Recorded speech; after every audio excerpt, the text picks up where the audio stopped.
Hey there, Hill folk, and welcome back to another episode of Appalachian Intelligence. We're extremely grateful that you guys can join us again here for another week, for another edition. With you tonight, your hosts, Justin and Ryan. Unfortunately, Lance won't be able to make it tonight, even though he was really looking forward to this episode. He's not going to be able to make it. He has a church function. And you He's guys know Lance camping with anyway. Christian Cub Scouts. Is that what you said earlier? Yeah, something like that. Something like that. Anybody out there knows Awanas, they know what it's all about. It's Boy Scouts for Jesus, baby. It's a lot of fun. A lot of fun. Before we jump into everything, we want to give a huge shout out to Hill Folk member and listener Katie. Katie sent each of us a copy of this super awesome book. I actually got it here on the shelf. In the land of Catawampus. And it's about a bunch of cryptids and entities and all this different stuff in West Virginia and Central Appalachia. She sent that and a cool little card with that. So, Katie, we appreciate you and sharing the show and sending us this stuff. We appreciate you so much. We appreciate what you do for us and for the show. Y'all know what we like to do. We like to share these 5-star reviews. We like to show love when we get love. So our 5-star review for this week comes from Duke's mom. And, well, how ironic. We were just talking about this before we started recording. It says, Tony sent me. Just listen to you guys in the confessionals, and you had me at jazz hands. So, Duke's mom, we appreciate it so much. We thank you so much for that 5-star review. Fortunately, for all you Hill folk out there, you don't just have to deal with me and Ryan tonight. With us tonight, we've got a couple really, really awesome guests. These guys, they're going to blow your minds no matter what we get into, no matter what we start talking about. You're going to be leaving this conversation with an expanded thought process on the world around you. See, because whenever these guys get behind a mic, whether musically or podcasting, magic happens. Covering content controversial enough to cause you to clench them butt cheeks, offering honest opinions on the atrocities of our Orwellian overlords, avid hunters of dogmen, floating mushrooms, and the truth. And fortunately for this dynamic duo, Mockingbird season is in full swing here in the hills and hollers of Central Appalachia. We've got Joel and Sean from Kill The Mockingbirds podcast. Fellas, how y'all doing tonight? Bird killers.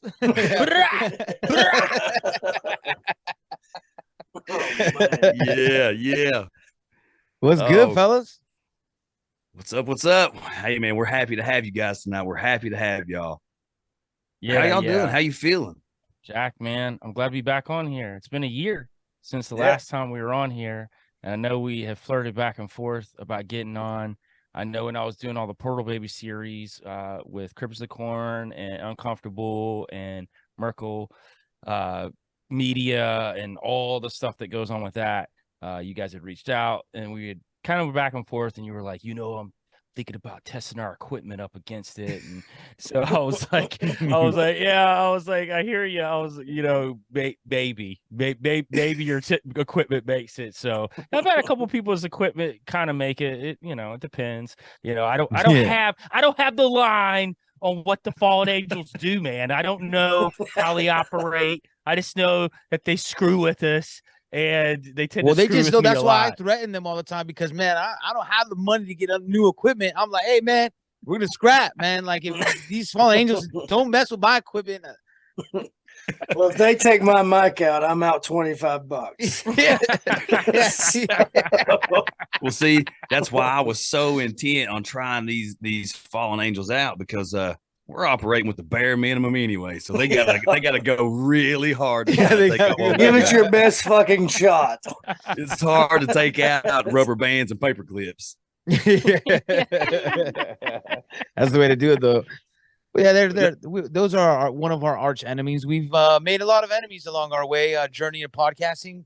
The woke crowd, the conservative crowd, every religion, like, you know, we've made friends. QAnon, Black Yeah, Israelites. QAnon, You Black can name them Israelites. all, man. We pissed them all off at some point.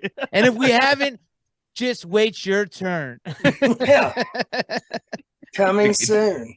Take a And like number. Justin said, you come around us, promise your butt cheeks will get tight.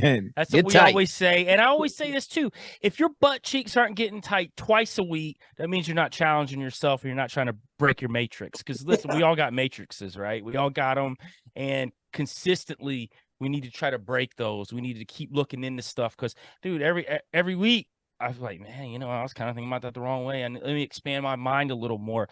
See, the one thing Sean and I want to do or try not to do is create echo chambers for people to scream and yell in together. And that's why, you know, we get a lot of pushback on social media. We get a lot of pushback sometimes from our show because we're not here to make you feel good. We're just here to try to find the truth. And honestly, when you're trying to find the truth, it ain't going to feel good sometimes. And that's just kind of how we operate. And we got missiles for all of them. We got missiles. And I'll get a little political here. I got missiles for Trump.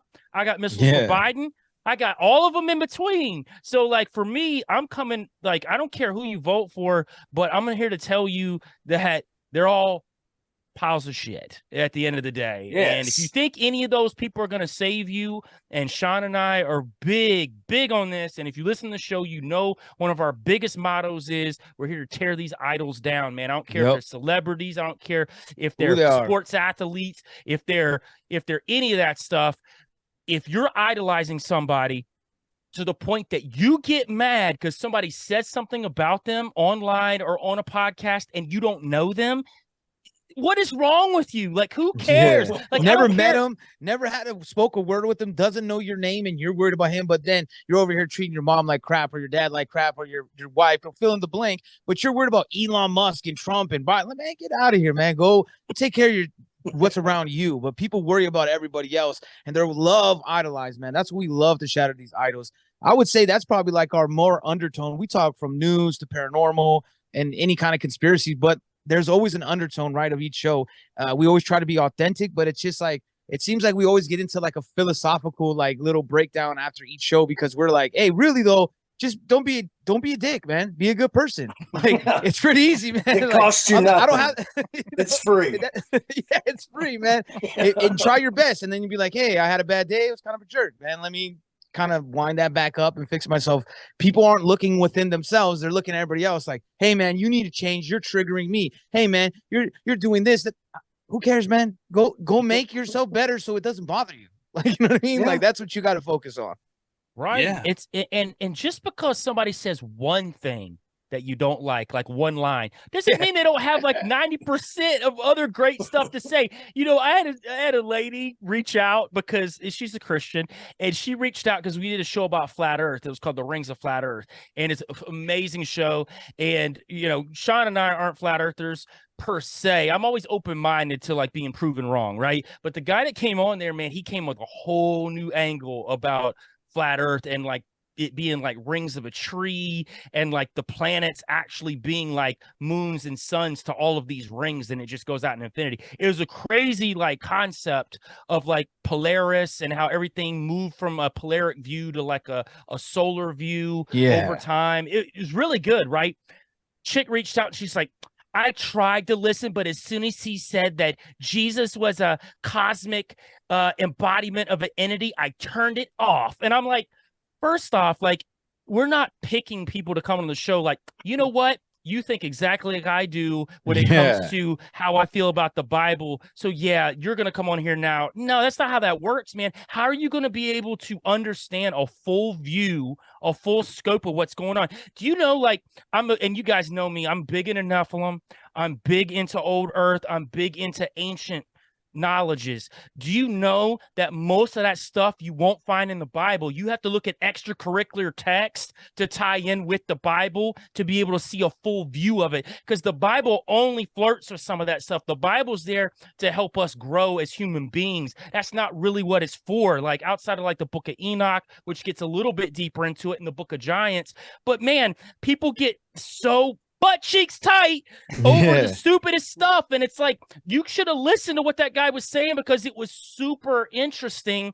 you know, you just immediately cut somebody up because they don't think like you. Sean and I aren't like that. We're very open-minded. And if somebody thinks differently than me, fine, man. Listen, I'm a Christian and I go on shows all the time with people that don't believe in Jesus at all or think he's like some figment of the imagination. You know what's really cool is me being able to speak with them and talk to them in a way where they're like, man, you know what? All Christians aren't dicks. They're actually open-minded. And man, you know what? He said some stuff that made me think, maybe he's right about that. I've had people all the time tell me where they're like, I never thought about God that way. I never thought about Jesus that way. And you're right. They do try to suppress Christians a lot. And I think that's something that as a person of faith like myself, I try to put out there. But part of that is being authentic. Part of that is letting people speak and speak their own minds. And we've done that ourselves. You know what I mean? He's always telling me, and I'm like, I don't know, you got to prove to me, man. Like, you know what I'm saying? Like, and sometimes I'm like, oh yeah, like that's like where it's a good dialogue with people. Like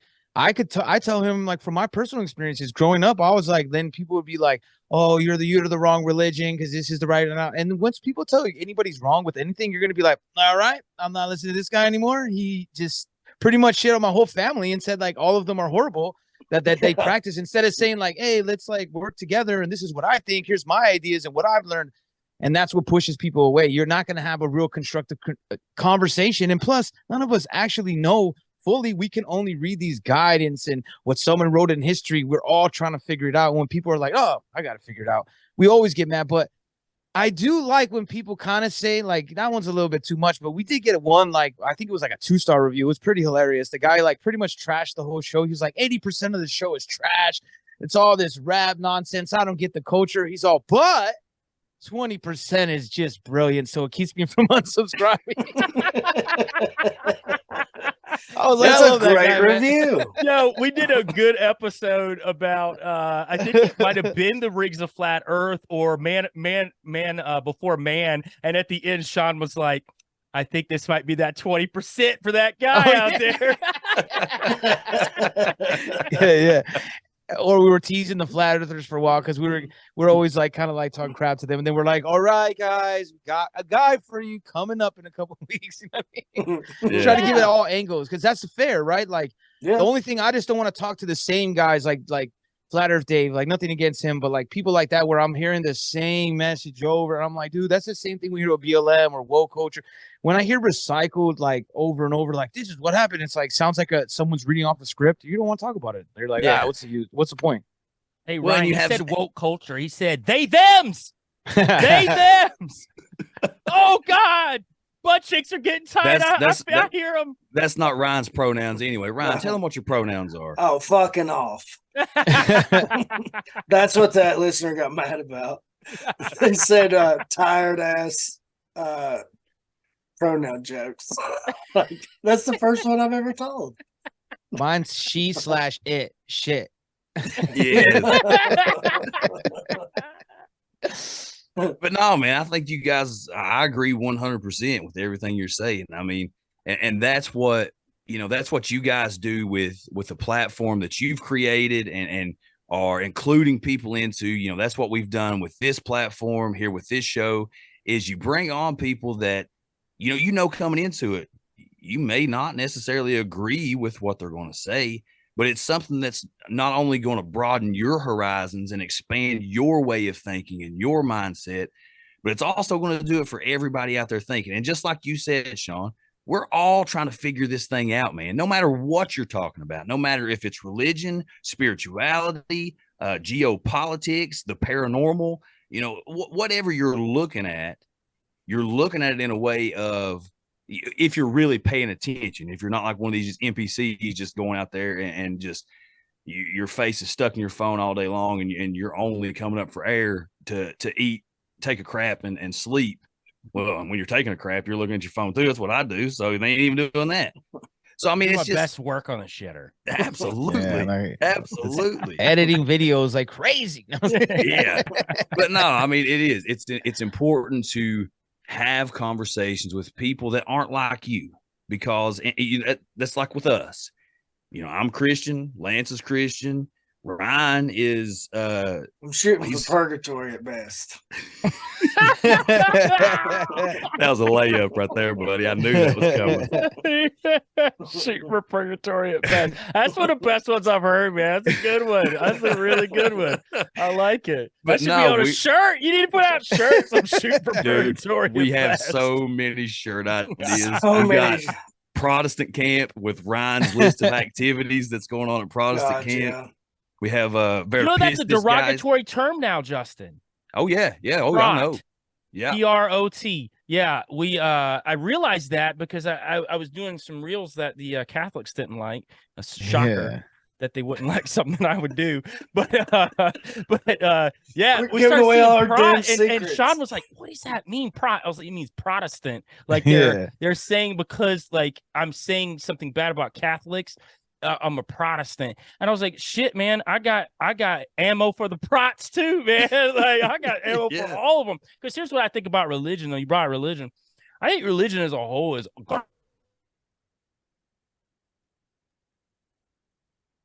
Uh-oh.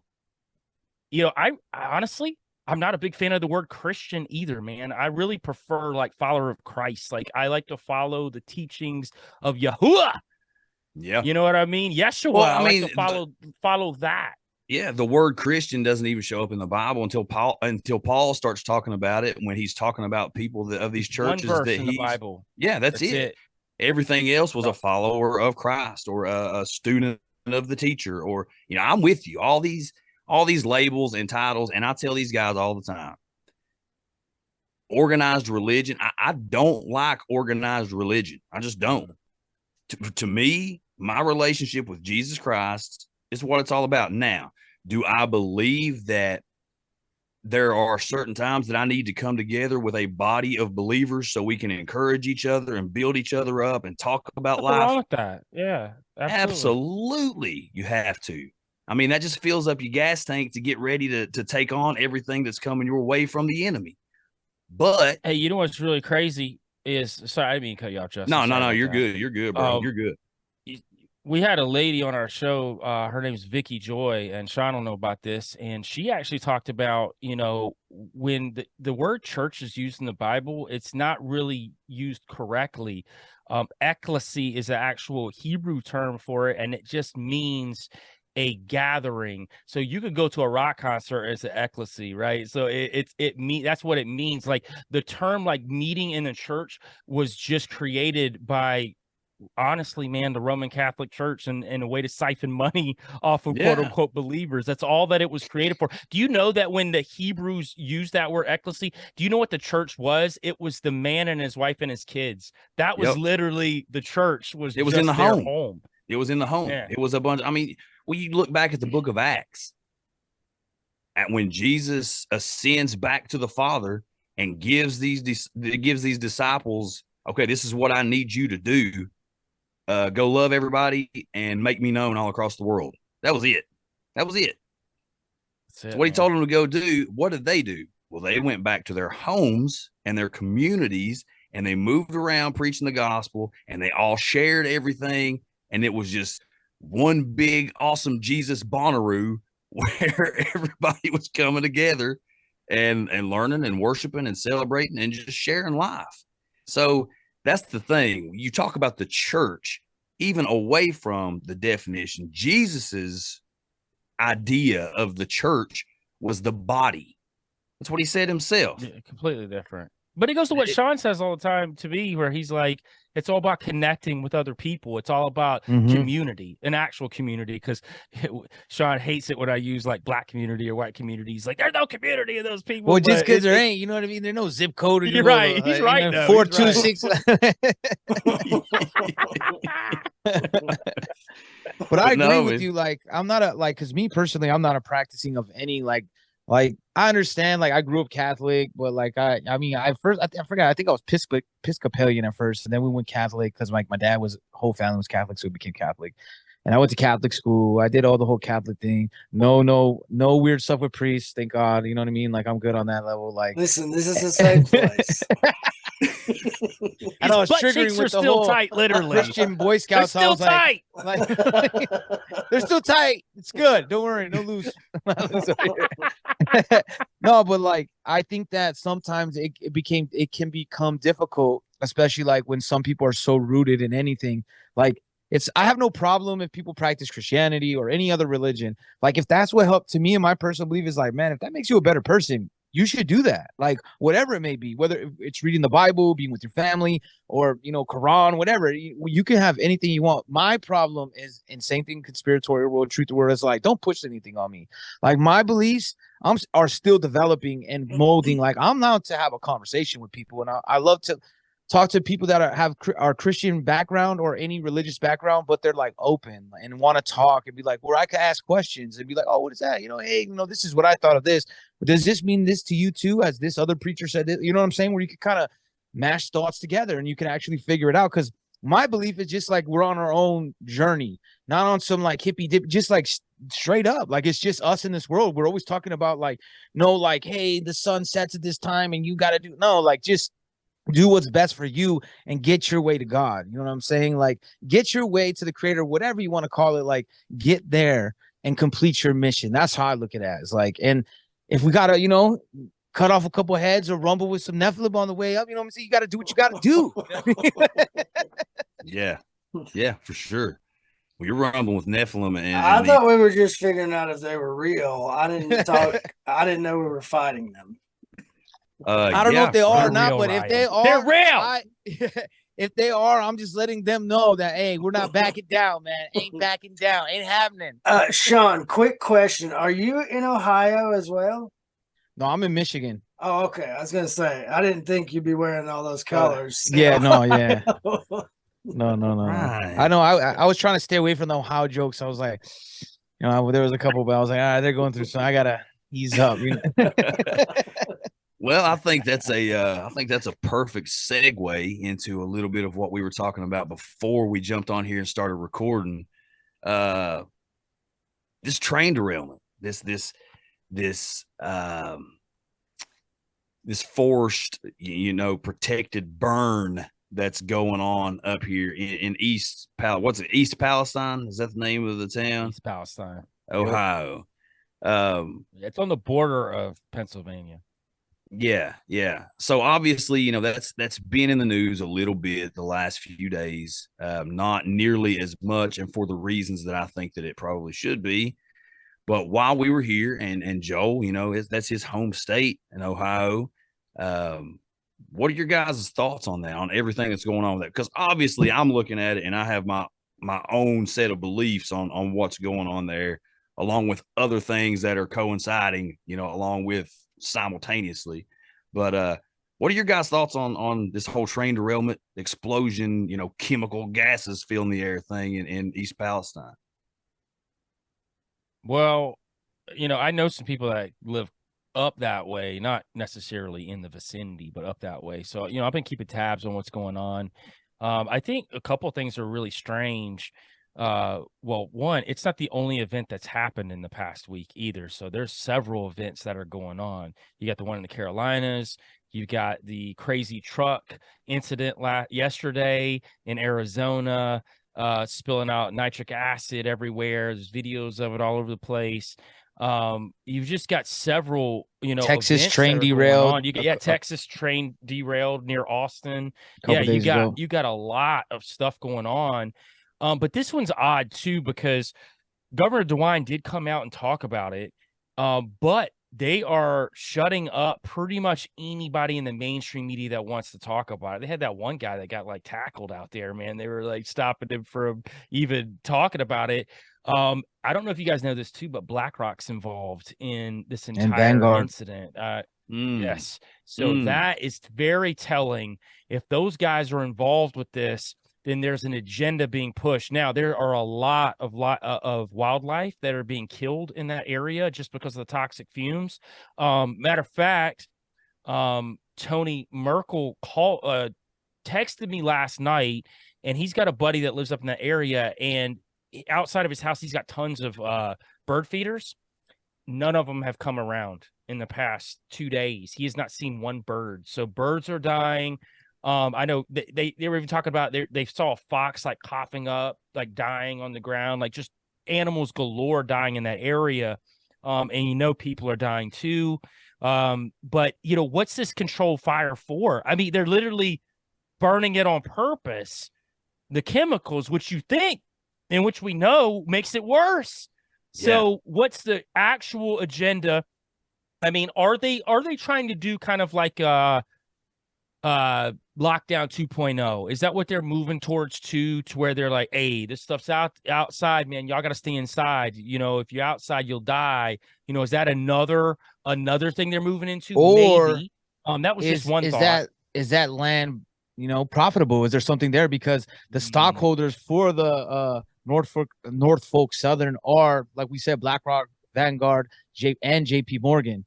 So is there something there that is worthy of getting the land, and you want to devalue it, or was a bad business deal happen? Because why was this train? First of all, this is what happened on February 3rd or 4th or something like that. And I remember hearing about it, and then kind of everything else was happening. I didn't really dig into that because there's only so much you could dig into. And I was kind of I didn't realize, I didn't put two and two together, the chemicals. I was like, oh, it's a train derailment, kind of it was out of the news. And then now it's there because it got pushed by a lot of bigger platforms and people kind of got it out there. And now everybody knows about it. Now it's nothing, all we're talking about. And people have made great points, where's all these climate activists? Where's Greta? Where's the squad? Where's Al Gore? Where are these people that are always talking about things that are happening in the environment, and they're nowhere to be found? Because it probably has to do with something else. I do think too is are they trying to use this as some kind of Gulf of Tonkin situation, right? All of these things, because they could be hey, we got UFOs, we got I feel like they're building up for a world war, but they're not it's going to be tomorrow, but slowly but surely be did you know all those accidents? It was really China, all the shooters, China, it just feels like they're building. Because then we got the Michigan State shooter out here too, which was also absolutely absurd. They're yeah, he just didn't know anybody there, just walked up, started shooting people, but he had to know about killing some people in New Jersey. You're what the hell? But he never been to New Jersey. And you're so you got that. Then you got this train prior to, before that. And they're yeah, usually you got to get this. They had no certification for carrying chemicals.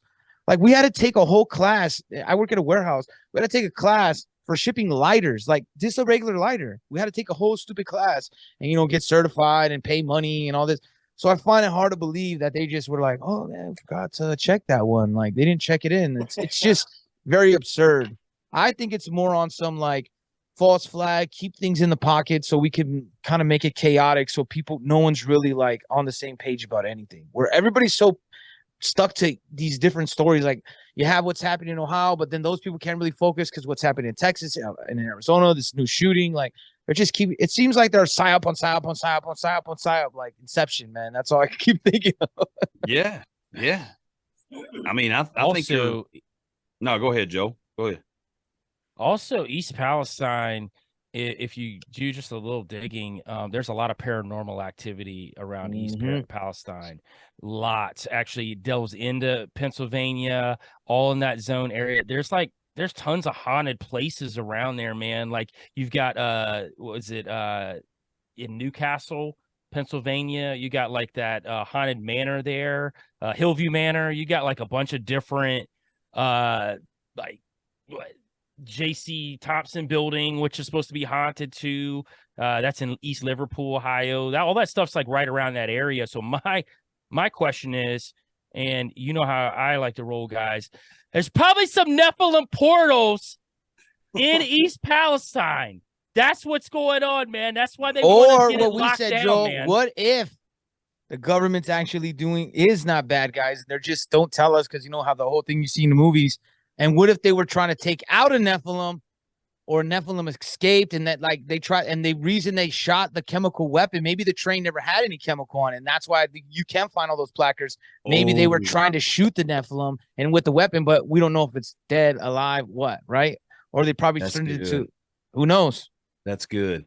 Well, the chemical that was on this train, phosgene or whatever it was called, it's literally a chemical warfare weapon. Yep.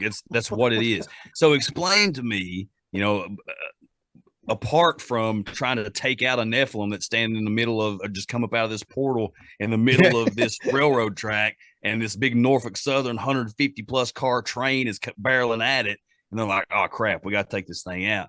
Explain to me why this chemical agent, this chemical warfare agent is on this train to begin with. And the EPA came out quick. The EPA was trying to get their name off of it as fast as possible and said, oh, well, they had way, way more on this train than what was documented. Why is any of it on the train? Where's it going? Yeah. What's it meant for? Like what's the purpose? You might as well say like, oh, this train derailed and thousands of gallons or whatever vapor of anthrax just got burned into the air. I mean, you might as well say the same thing. Like, it's crazy. Justin, what about that truck that had the nitric acid? You know, trucks are supposed to have signage to let you know that they're carrying harmful chemicals. It didn't have anything on it. So, and it's so a different really placard for each here? thing. Yep. Right. It had nothing on it. It's supposed to have different levels too, different levels of what the chemical is. It had nothing on there. I've seen the truck. So it's definitely coordinated. I definitely believe that the train, both trains that went down were coordinated. And I think this truck was too.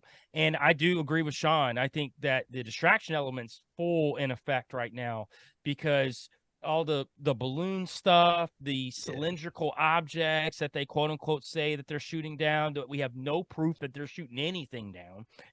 It's obviously in the most remote areas possible that they're shooting these things down, and they're just coming out talking about it. Man, that's not like the government, man. How many UFOs or have they been in contact with or quote unquote shot down that they're not telling us about? Come on, man. We go all back to Roswell, man. They're trying to cover that up. If you really like see what they got to say, like it's balloons. If there's one balloon, they're all balloons, right? Like that's what I think. And we even like with the episode we're just releasing, we kind of like we have the one of the defense guys in Canada. He kind of slips up and he's like, yeah, we shot down another balloon. Like it's like they're just trying to hype it up and try to get fear in people. Like instead of just like, it's just this stupid thing. It's this constant like I don't know, because that Nord Stream 2, you know, that whole psyop on that, like that's coming out more. There's a lot of writers in the EU, they're talking about it. People out here talking about it, how it was on us. It's like the same thing with the whole, you know, jibbity jab, the COVID, the bull crap that we had to go through. When they were always talking about Wuhan, I was like, well, what about Fort Detrick? Like, I know everybody wants to blame just China, but I'm like, what about Fort Detrick? Like, it's not like we didn't have any involvement. Like, I love my country, but I hate my government. I tell you all the time, like, I don't trust not one of them, man. There's not one. Like, I'll be on my my worst enemy I'd rather team up with than anybody in the government. Let's just put it that way. Yeah. Well, you know, you look at it, you're talking about these balloons, these UFOs that were being shot down and tracked, you know, all over. I think, you know, over South Carolina, the Chinese spy balloon made it from Montana to the Atlantic Ocean, South Carolina. Then you had one over Lake Huron, and then you had China shooting down one. You had one over Alaska. You had them all over the place, right?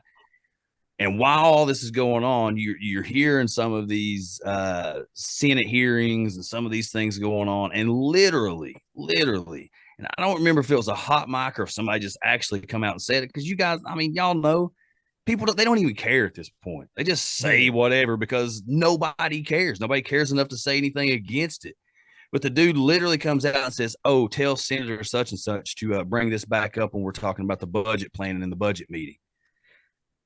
Yeah, you instill fear in all these people, make them think that there's a UFO invasion coming, so we can just pump them taxes up and keep pouring in money to the military industrial complex to buy all these awesome weapons so we can go shoot down balloons 400 times a week. Yeah, and maybe our own balloons.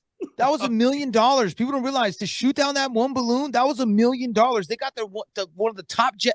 Like, what? Like, man, go get Bart Simpson or Dennis the Menace. Get a little, you know what I'm saying? Like pellet gun or a slingshot. Slingshot. It's just wild. Like, you spend $1 million to shoot like a huge missile out of a balloon, man. Like, that was just so baffling to me. And then nobody cares. But I'm also thinking, what if, like, they always have these think tanks, you know, like a lot of us always talk about the World Economic Forum, but that is only one of many think tanks around the world. And what if all these are just like beta tests, not just beta tests, but like see how we react? What would people do in these situations? I feel like they're always just putting us to test, and like they did it with everything because they're trying to. Because they're talking about it wide openly.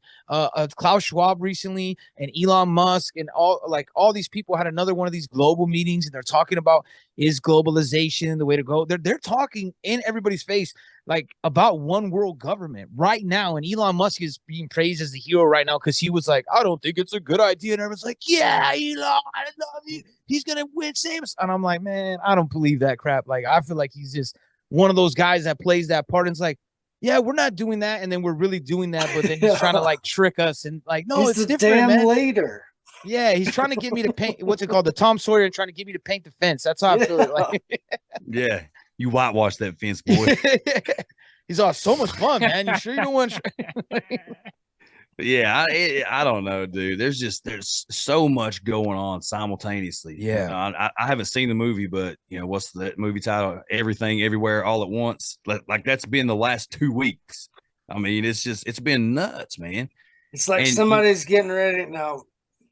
I'm really stoned right now, but it's like somebody's getting ready to break through and prove we're in the Matrix, and then they just throw up firewall after firewall after firewall. Yeah.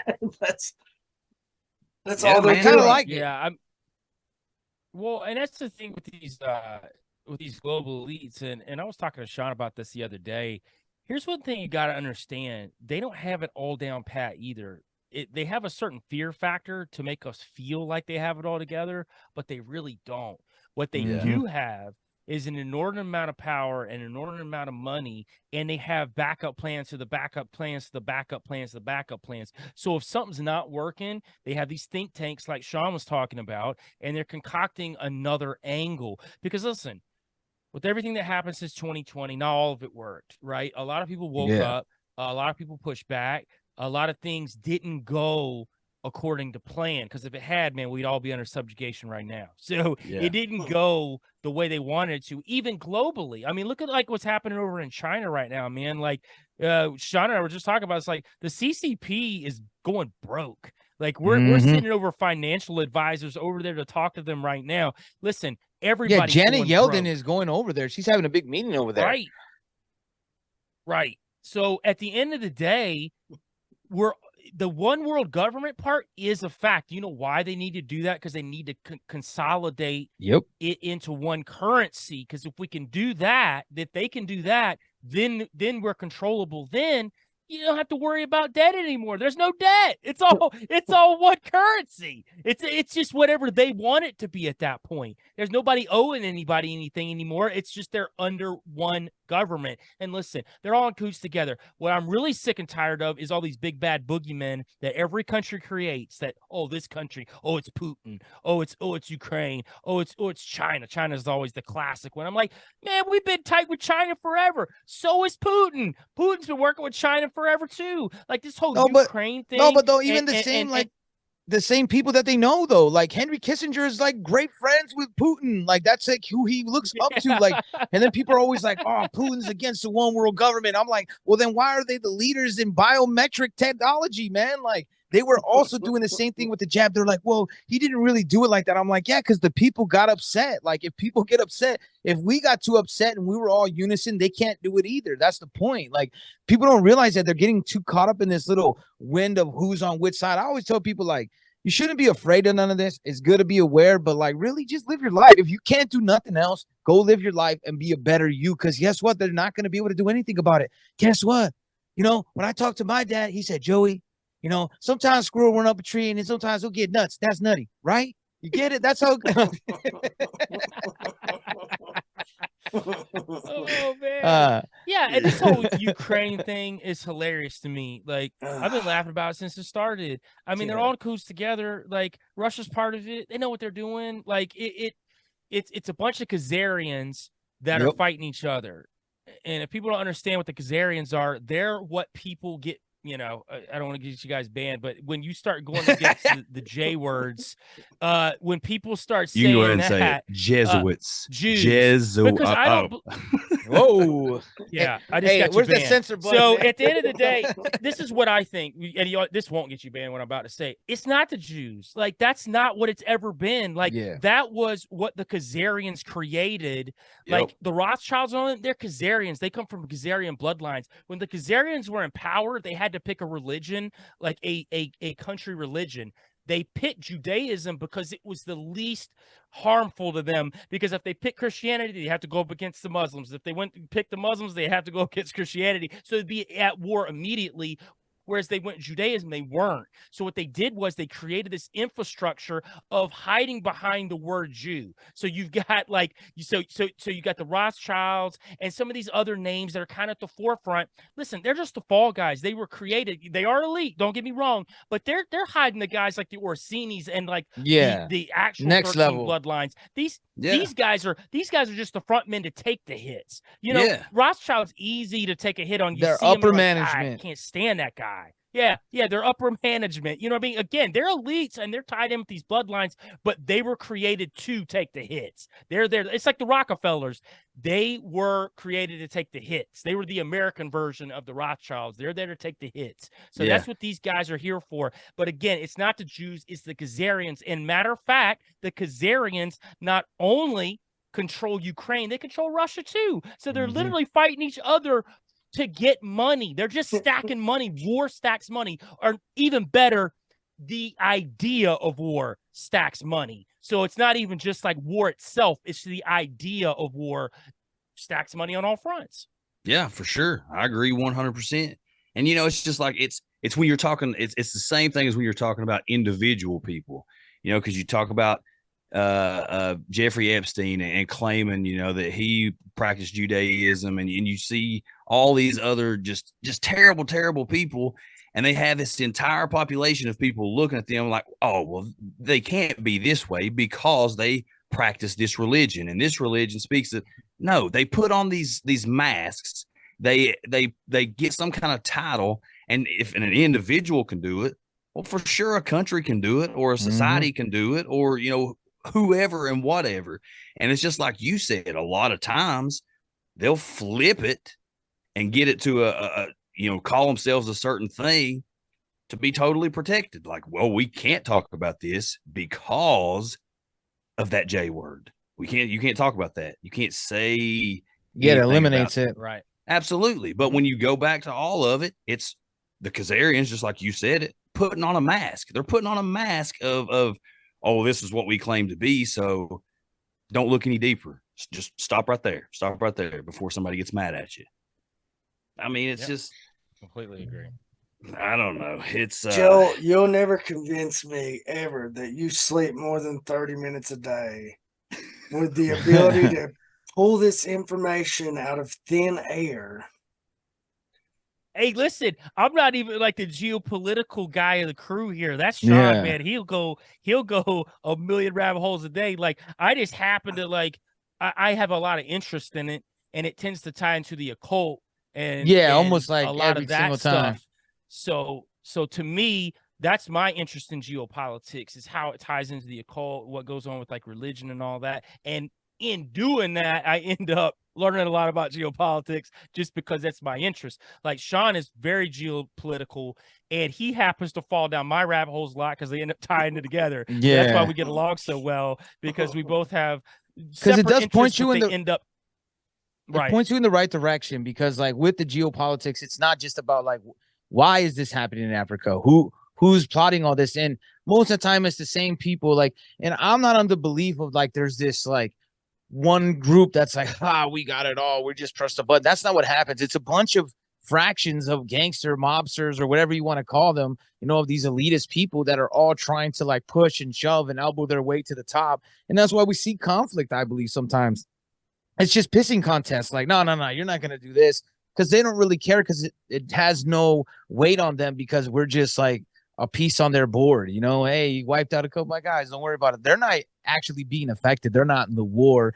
They're just playing these games with each other. And I think that's what's happening a lot now with those incidents, like with those, all the gassing. Or is this a new thing that they're plotting? Me and Joel had talked about this too, with like the UFOs and stuff like that, that with this gas leak and now this truck, is it something they're trying to put in our subconscious that it won't happen today? It won't happen maybe for 5-10 years, but they slowly, like with the whole COVID thing, we heard about SARS one, and then West Nile, like what I mean, go Zika, like you could go down the list of like all these things that kept happening, and then boom, here we go, because now it's in the psyche of the.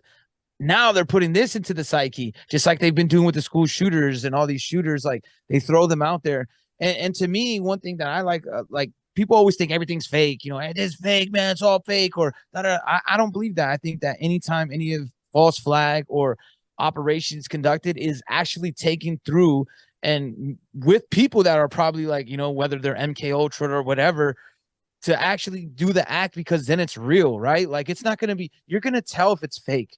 That's why these people, like, like with what happened with Alex Jones and everybody saying, oh, they're all, no, this is really happening. I believe there's a lot of MK Ultra elements and people. It's really easy to get a hold of these troubled people now, because all these kids are on Xbox, and then they have a little headset on, and then all you need is, that's how these stupid predators are getting away with this stuff too, is because people are letting that happen. And why would we not think that the FBI and the CIA would be doing the same thing? They're finding these kids and they're like, hey man, are you like kind of depressed, man? Don't you like kind of hate that thing, man? Maybe you should get a gun, like, and then what I mean, I believe, and they usually use women, like, because it was proven that the FBI was doing this during 9/11 with like Muslim, they would find somebody that was Muslim. They were new to the country. They would know that they were a loner, didn't have friends, didn't have family, and they usually used a woman. And the woman would be like, "Man, I really like you." And they, maybe if you would blow up a building out, we might, maybe I could call you my man. You know what I mean? Like, of course, the dude doesn't know anybody, has been probably wanting to be in love forever. And then he's like, well, all right, if I got to blow up a building to get you, let's do it. And it was proven. So why wouldn't they be doing that still to this day? They didn't just stop. Decided, like, the whole reason the name of the show is Kill the Mockingbirds is because of Operation Mockingbirds. And I don't know if people know about that, but basically the government, the CIA, was implanting stories in the media and, media personalities. In 1991 or 92, George Bush Sr., who used to be the head of the CIA, was like, don't worry, guys, we're not going to do it no more. And then we're supposed to believe like, oh, hey, don't worry, guys, it's done. No, of course they're still doing it. They're doing it different ways.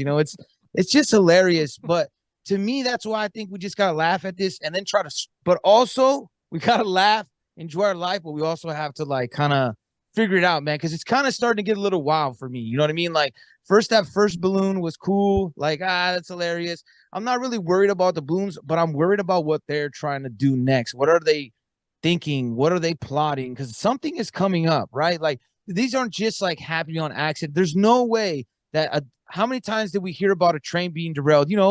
Maybe once every a year, maybe once every 2 years or something like that. It's not a very common thing. And now we have two, like within about a week and a half or so. Then we have this trucks, and they're all chemicals. Like, what is this chemical thing? I just feel like they want to implant that chemical weapon type of act or chemical attack and put that into our psyche. So we're like, hey, this is about to happen. Or I don't know. I'm not saying it is. I'm just saying it's just weird that they're using that. And we're seeing nothing about these chemicals that we've never seen before. Like you said, Justin, what is it for? Like, what I'm saying? What do you take to your house? Like, you're like, yeah, like, does it turn into something else? Like, what's the use of it? Like, are you really just going to make some chemical weapons? I thought we were not supposed to have chemical weapons. Like, why do you have this and why are you transporting it? And none of those questions are being answered. I saw a little bit of the town hall. I don't know if you guys saw the town hall. And I mean, they were pissed, man. Obviously, like you're not going to be there and be like, hey guys, I got a couple questions. Like, you know what I mean? Like, yeah, for sure. Why can't I drink water anymore? Why are my dogs dying? Why do I got to leave my house and go to mom and dad's, 100 miles away? But no, I think you're right on a lot of that stuff. It's when you start implanting this stuff and you get the population used to seeing certain things, just like this whole UFO thing. Some people were scared, dude, like legit scared. They thought, okay, this is it. The invasion is finally coming. We're going to see what these things are all about. But wouldn't that just be a perfect setup for Blue Beam in a few years to be able to say, okay, well, this was a test run for these extraterrestrials, and now let's amp up Blue Beam. And I think Blue Beam will take full effect when it's getting full media coverage, like during the pandemic. That's when you'll know it's really Blue Beam. But So, also, just like these train derailments, it's you see this stuff and you see it happening 2 or 3 different times a day, or within a week. But here's the crazy thing, man. There's a community close to us. This has been what, Ryan, like a week ago? Remember when I kept coming when I asked y'all that morning, what's going on Sandy Ridge? You remember that? Yeah. Okay, so there's a whole community of people in a little neighborhood close to where we live that just all of a sudden social media starts going crazy, that they're smelling this smell like it's burning people's eyes like crazy. Their nose is running like they can't get having a bunch of respiratory problems. They call 911. They call the fire department. They do all this different stuff. Nobody can find a fire. Nothing's ever said about, and then like 5 or 6 people end up getting taken by ambulance to the hospital to treat them for like these chemical kind of things. Nothing ever came out about it. Nothing at all. Yeah. So I'm gonna put this out there for the Hill folk too, for all you listeners out there. If anybody experienced any of those kinds of symptoms or that kind of situation, or know of anybody that did in the last couple weeks, let us know, because I'd like to see how many places across the U.S. done that same thing. Because you look at it, man. You look at all the food processing plants that's burned down in the last year. You look at Bill Gates buying up all the farmland in the U.S. You look at all of the shortages of farm or of produce and you know, food and all this different stuff that's going on. Well, what if this is just another step in all that? Well, we can have this truck releasing all these chemicals in Arizona the same time we have this train derailment releasing all these chemicals in Ohio. And you start talking Ohio and the Ohio River Basin, dude, you're running rivers like you're going into the water supply in half of a country. So, I mean, what if that's what it's about too? What if it's a you know, let's just keep on and keep on and keep on cutting into this whole, you know, making farmers and not being able to produce what they should produce, you know, taking out the whole supply chain to get it to where they can get a grasp on it and say, nope, now you're going to ration. Now you're going to come to us. I mean, it's just another for me, and this is all hypothetical and a theory, of course, but for me, if I'm trying to gain full grasp of a nation that the events of 2020 didn't work, that's how I'm going to do it. You start making people hungry, then you get people scared. Yeah, that's the next phase for sure. I think, you know, you can control food and water. I mean, that's always, you know, that's a very Hitler thing to do for sure. You know, to the UFO thing too, you know, I've been flirting with this idea because I've been on Blue Beam, and I told Sean this on our show that we got coming out tomorrow. I was like, I'm over the Blue Beam, and I'm going to tell you why. I think there's definitely truth to it for sure, but it's become so mainstream now that everybody's talking about it. Even the average person knows what Blue Beam is. And I'm like, dude, I was on Blue Beam like 12 years ago, 15 years ago when they were like talking about it. And I was like, I thought I was like something special back then because nobody knew what Blue Beam was. Here's the thing, man. Obviously, they've got holographic technology. They've had it for a long time. They were messing around with it in the 90s. Like they've had it probably longer than that. In all honesty, I think, in my personal opinion, I think they're rolling out the real deal, man. I don't think it's going to be Blue Beam. I think when they roll it out, it's going to be craft. I think it's going to be aliens that you can look at. I think it's all fallen angel connected, and I think this is what's going to happen. I think it's not going to be a shell game, because I almost feel like at this point that Blue Beam's the psyop. Blue Beam's the psyop. So when they do roll the real thing out, then you're all blown away. Then you're like not buying into it being fake anymore because they're rolling out the real thing. What if they're rolling out the Greys? What if they roll out the Greys with the Nephilim? What if they're like, this is what I think. So I think that the Antichrist, when he's rolled out, I think that he's going to be a Nephilim hybrid. I think he's going to be like the perfect Nephilim. He's going to look very human. He's He's not going to be super tall. He might have 6 fingers or something that differentiates himself, but he's going to have a lot of those like angelic powers, those abilities. And obviously he's going to be avatared by Satan himself. So you've got all that going on. What they're going to roll out is the transcendent of man, because listen, this is where man's always gotten in trouble, is when they want to be God, right? This is what we've always flirted with, this idea of trying to be God. Nimrod tried it before that, before the flood. All those nations tried it, and that was the absolute crazy shit going on with the Nephilim back then before the deluge.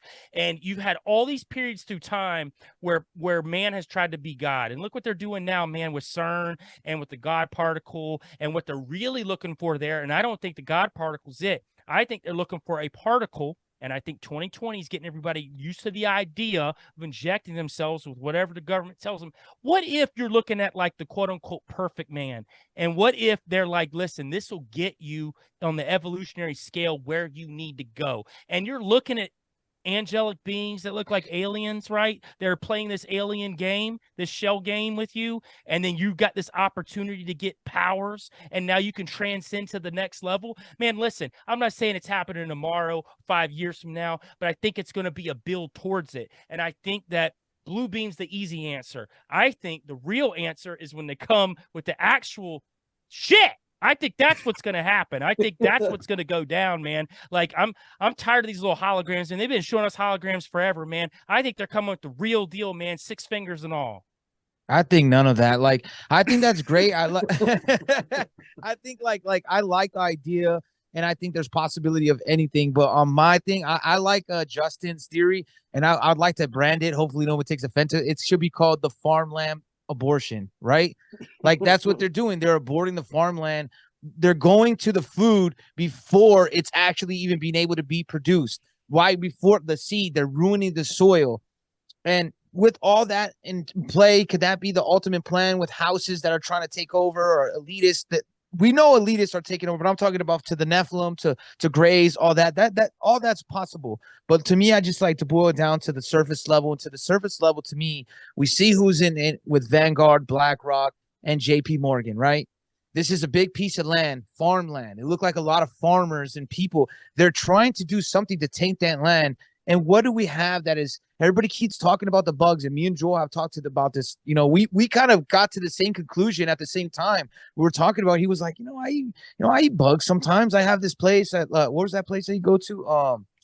I go to Jungle Gyms. It's quote unquote the biggest grocery store in the world. There's 2 of them in Cincinnati, and that's it. They're Cincinnati based. They're huge, man. It's like they actually send tours through there. It's pretty wild, man. It's a crazy, massive place. But anyway, dude, they sell bugs there, dude. I buy bugs and eat them. They actually have like salt and vinegar crickets and like all kind of stuff, man. Yep. They're actually really good. Actually, bugs are super high in protein, by the way, too. So Absolutely. if you really want to know about bugs, do you know that let's not even talk about John the Baptist, man. He ate locusts. Like, let's not, you know what I mean? Let's really like play this out even biblically.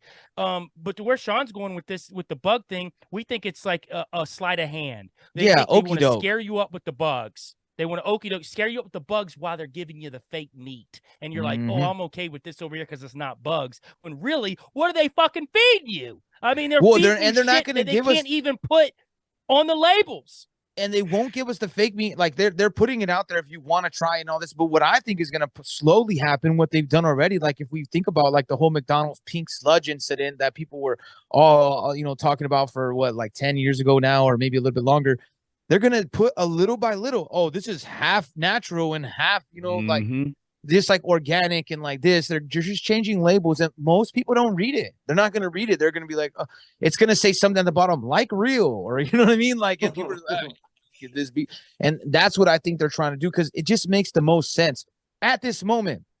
Now, can the Nephilim be like behind all of this? That's fun for me. Like, and I think there's always a possibility, but right now, I believe it's these companies like JP Morgan, BlackRock, Vanguard that are really trying to take over the farmland. And like you said, Joel, you take it over by affecting the food supply and the water supply. And I think they're strategically doing these things so that when they want to, the fake invasion that people keep thinking is aliens, I think that's to throw us off, to get us like focused on that blue beam. It's going to happen. And then what's going to happen? We're going to get foot on the ground soldiers or something, an attack on our soil from an adversary so we can kick this whole thing off. That's what they're waiting for. Lockheed Martin's waiting for, you know what I mean? All these big corporations, Raytheon, they're just like amped up. They're ready for this. That's what I think this is all about with the UFOs, with the chemical things. They're trying to like, I think the chemical thing is separate though. I think that's just on some take away their food supply because we need them to eat this fake meat and we'll make a bunch of money and we'll get more control over them. They cannot have control of anything themselves because constantly, even like my mom, my brother, like they're not big government people, but sometimes they are even willing, and I have to like play that devil's advocate for them. Like they're talking about TikTok and kids should be, man, they should make a law where kids can't. And I understand it's detrimental. I get you. But then guess what? You're telling the government that they should take control instead of people putting in the parents' role. I'm sorry, there's a lot of crappy parents. That's not my fault, man. I can't do nothing about that. All I could do is teach my kids, any kids around me, my friends, my nieces, my nephews, teach them the right way. That's all I could do. I'm not here to like, if you can't parent right, well, don't worry, my kid's gonna kick your kid's ass. Like that's just straight what's gonna happen. Like if she goes down, like I was proud today. I went and visit over there and I see my niece and she was just like, I don't know what's happening. She was putting something away and something was said about 9/11. She's like, whoa, I heard about 9/11. The weird thing that I don't get is that jet fuel can't melt steel beams, and they're like, you know what? I was like, you're exactly right. You can't. Hey, and like Sean says, he likes to boil it down on the surface level, and I completely agree with him when it comes to the surface level stuff. Like I think that the farmland is a huge factor in what Bill Gates has been doing, the push for fake meat, and definitely the elites on that level of what they're trying to do to break up our communities, break up our homes, take away our food supply. I completely agree with all that. But I'm coming behind them and I'm opening up 200 portals, baby. Because the Nephilim are coming and the Greys are coming. It's gonna happen. That's the big game. That's what the ultimate end piece is. That's the end times piece. All these things, the surface level has to happen to open up the door for that to happen in the future to create this false messiah. So, but I think that's a human. I think that's a huge. Oh, my bad.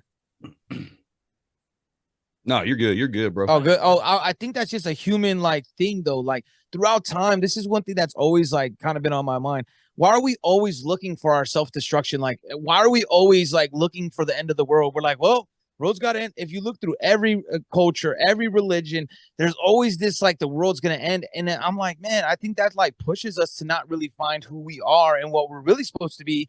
That's why I think like a lot of this stuff is tainted because it's like, man, I think there's end of eras. I think there's end of stuff, but I don't think there's ever going to be an end of humanity because I think in my opinion, it's like just like this infinite realm, like where our spirit is just constantly. Because like my thing is like I feel like God built us here and that we're constantly just here to learn. Like we're in a phase of like trying to understand and lessons, and it gets into this crazy. It's almost like we're in a video game. And when they say that we're in the Matrix, we're like, you can say that, but we're more in God's Matrix, right? Like He's just like, hey man, you got to learn this, you got to figure this out. But we're so busy figuring out these enemies, like Joe was saying earlier, where like governments do that, like, oh, it's China, it's Putin, but we do that ourselves as well. Like nobody can have control over us if they can't affect our emotions or it can't affect us, right? That's why I think the most important is always to be as happy as possible, be positive. People are like, how can you do that? I'm like, you just have to wake up every day and enjoy. Look at the little things. Do you get to go see your kid? Do you get to see your parents? Like if you can't, look at whatever it may be, any little significant thing that might seem like, oh man, I just get to, spend time with my family on Saturdays. Well, guess what? A lot of people don't. So, you know what I mean? Appreciate those little moments. That's how you ultimately win. Now, the other thing is that we just got to keep pushing because in my belief, at the end of the day, like whatever anybody believes, I believe in a higher power. I know my guy is better than their guy any day of the week. So I'm not really worried about it. Like, so I think we got to remember that mentality. Our guy, he can handle it, man. We're not worried about it. If we're just like, I tell people in my real life, like I'm like, look, man, I'm the nice one. I'm trying to talk to you and we don't want to have problems. If you go through me, it's not going to be good for you. And I'm not even going to do nothing. I'm going to try to stop them. There's nothing I could do. You know what I'm saying? Like you already crossed that line. So let's just, you go that way, I go that way. You know what I'm saying? Like it's the same deal. It's like, man, if my guy comes, it's not going to be good for you. And see that this is definitely the part where Sean and I diverge for sure. Cause like he has and I don't disagree with a lot of what he said, but I also know everybody's past different. And I understand I understand because of what I've been through in my life, going through a lot of the occult, going down the Freemason road that I've been down. I've seen these entities. I understand there's a spiritual war that's going on. There is an end game, and it's written in a well, one, it's actually written. Secondly, it is inevitable. It's not to be scared, though. I think that when people hear me talking about end times and talking about Satan and talking about Nephilim and everything that goes on in the book of Revelation and any other extracurricular texts that are out there, this isn't to scare anybody. It's just to prepare you, because at the end of the day, look, shit goes down, you're going to need some fucking warriors, man. You're going to need some people that knew the shit was coming and are ready for it. And not saying that Sean's not, because he is. I'm just saying that one thing I appreciate about Sean is he's open-minded to what I'm saying. He may not be on the same path as me at the moment. I think, in all honesty, when that Nephilim's standing in front of me, he's going to look over at me. He's like, fuck, man, you're right. Okay, well, let's go. Get it. Like, whatever. You know what I mean? Like at the end of the day, and I'll be like, I fucking told you so, man. Yeah. I'm like, well, I'm going to hear this for the rest of my life. I know. See, at the end of the day, though, here's what Sean means, though. And this I completely agree with. And he and I are ultimately always going to meet at this part of the road together, is connection with family, connection with friends, living your life, not living in fear. Because if anything 2020 taught us was a lot of people lived in fear and still do live in fear because of that, which is nuts to me. I still people walk around with masks and stuff, which is insane. We're 3.5 years into this. It's mind-blowing to me. But at the end of the day, what Sean's trying to say is, look, this stuff's fun to me, and I feel like that God's given me a purpose because I am a warrior. So I know that, and I talk to Tony about this all the time, like we feel like that because of what we know about the Bible and what we know that's coming, that we may be a part of this end game, and we know that we're supposed to be there for that. I think there's people that are going to be a part of it too. They don't know that yet, Sean. So like at the end of the day, when we get to that point, we'll be prepared for it. This is just me opening people's minds to the spiritual war that's going on, because there is an absolute spiritual war that's going on for our minds, for our souls, and everything else. And Sean's right. Our guy's better than the other guy, and that's a fact. So at that point, you shouldn't worry about anything when you wake up. You should be pretty okay with life. Have fun. Don't live life in fear. I don't. Just because I'm sitting here talking about Nephilim coming and all that, man, listen, when I wake up in the morning, I look in the best way I can have my day. You know what I mean? Not every day's great. Some days are awful, but I try to grow every day and connect with people. And that's what we were always put on this earth to do, was to create a paradise of people who want to connect to God. Do I think this earth is going to go through this point where there's an end game? Yeah, but if you know anything about the Bible, the earth's never going away. It's just going to be utopia at some point. Yep. And I think it will. I think that's where we're all going to get to. And we don't know how God operates because we barely know anything, but we know a little bit. And I feel like at the end of the day, what God wants us to do is connect with each other, have friendships, just be fucking nice to people, man. Don't be a dick all the time. I think Sean says. Yeah. I mean, I think that's a great motto to live by. If everybody woke up in the morning and thought to themselves, you know what? I'm going to do my absolute best to not be a dick today. The world would be a much better place. I mean, it'd be a much better place. I mean, and you know, again, I'm obviously more in line with Joel's viewpoint and his belief system here. But Sean, I appreciate, you know, what you bring to the table through all of that, because, you know, especially the phrase God's matrix. I love that because I've been, you know, just postulating theories with these dudes before, been like, you know, I mean, you know, people talk about a simulation theory and talk about the matrix and talk about all this and that. I said, but what is a computer program, right? What is a video game? literally there's a programmer behind it that's creating this entire world of different characters and different situations. And you look at an open world scheme or whatever, you can pick whatever character you want to pick. You can go live whatever life you want to live. You can have free will within the game. You can have whatever conversation. So, I've talked to these guys. I said, I don't think it's completely out of the realm of possibility that God is just the ultimate programmer. I mean, I don't think it's out of the realm of Spoke possibility. everything into existence. And that's what I told them too. Like, the closer we get to this Noah around time of technology, in the beginning, God created everything by what? By speaking it. Well, shoot, the closer we get in technology, hey Alexa, play Shut Up and Drive. There you go. Hey Alexa, dude, like 30 seconds to Utah. I mean, you can get whatever you want to get at that moment by speaking it into existence, right? Not only is that go into the whole magic side of things with manifestation and all this different stuff, but you merge the two with magic and technology, and you speak into this, and you get to this. Well, in the beginning, God spoke everything into existence. So, I mean, I don't think that it's out of the realm of possibility. Now, I say that, and people are going to be bashing like crazy. Well, if you believe the Bible, well, if somebody was writing a guidebook about a video game, they're not going to start it out by saying, hey, this is a video game. No, they're just going to tell you how to get through the game, how to beat it, what you need to do, the best guideline for you to get from point A, the beginning, birth, to point B, the end, death, and how the best way that you could do it to get there. Yeah. Yeah. Hey, check this out. So, I've been doing a lot of deep dives on like old Earth and a lot of this stuff, right? So one of the things is carbon dating, right? A lot of like hardline Christians that think the Earth's only been around 6,000 years think that carbon dating's off, which actually I think carbon dating is pretty close. A lot of like Christian scientists will tell you that too. Oh, I wish Lance was here. You could suck it, Lance.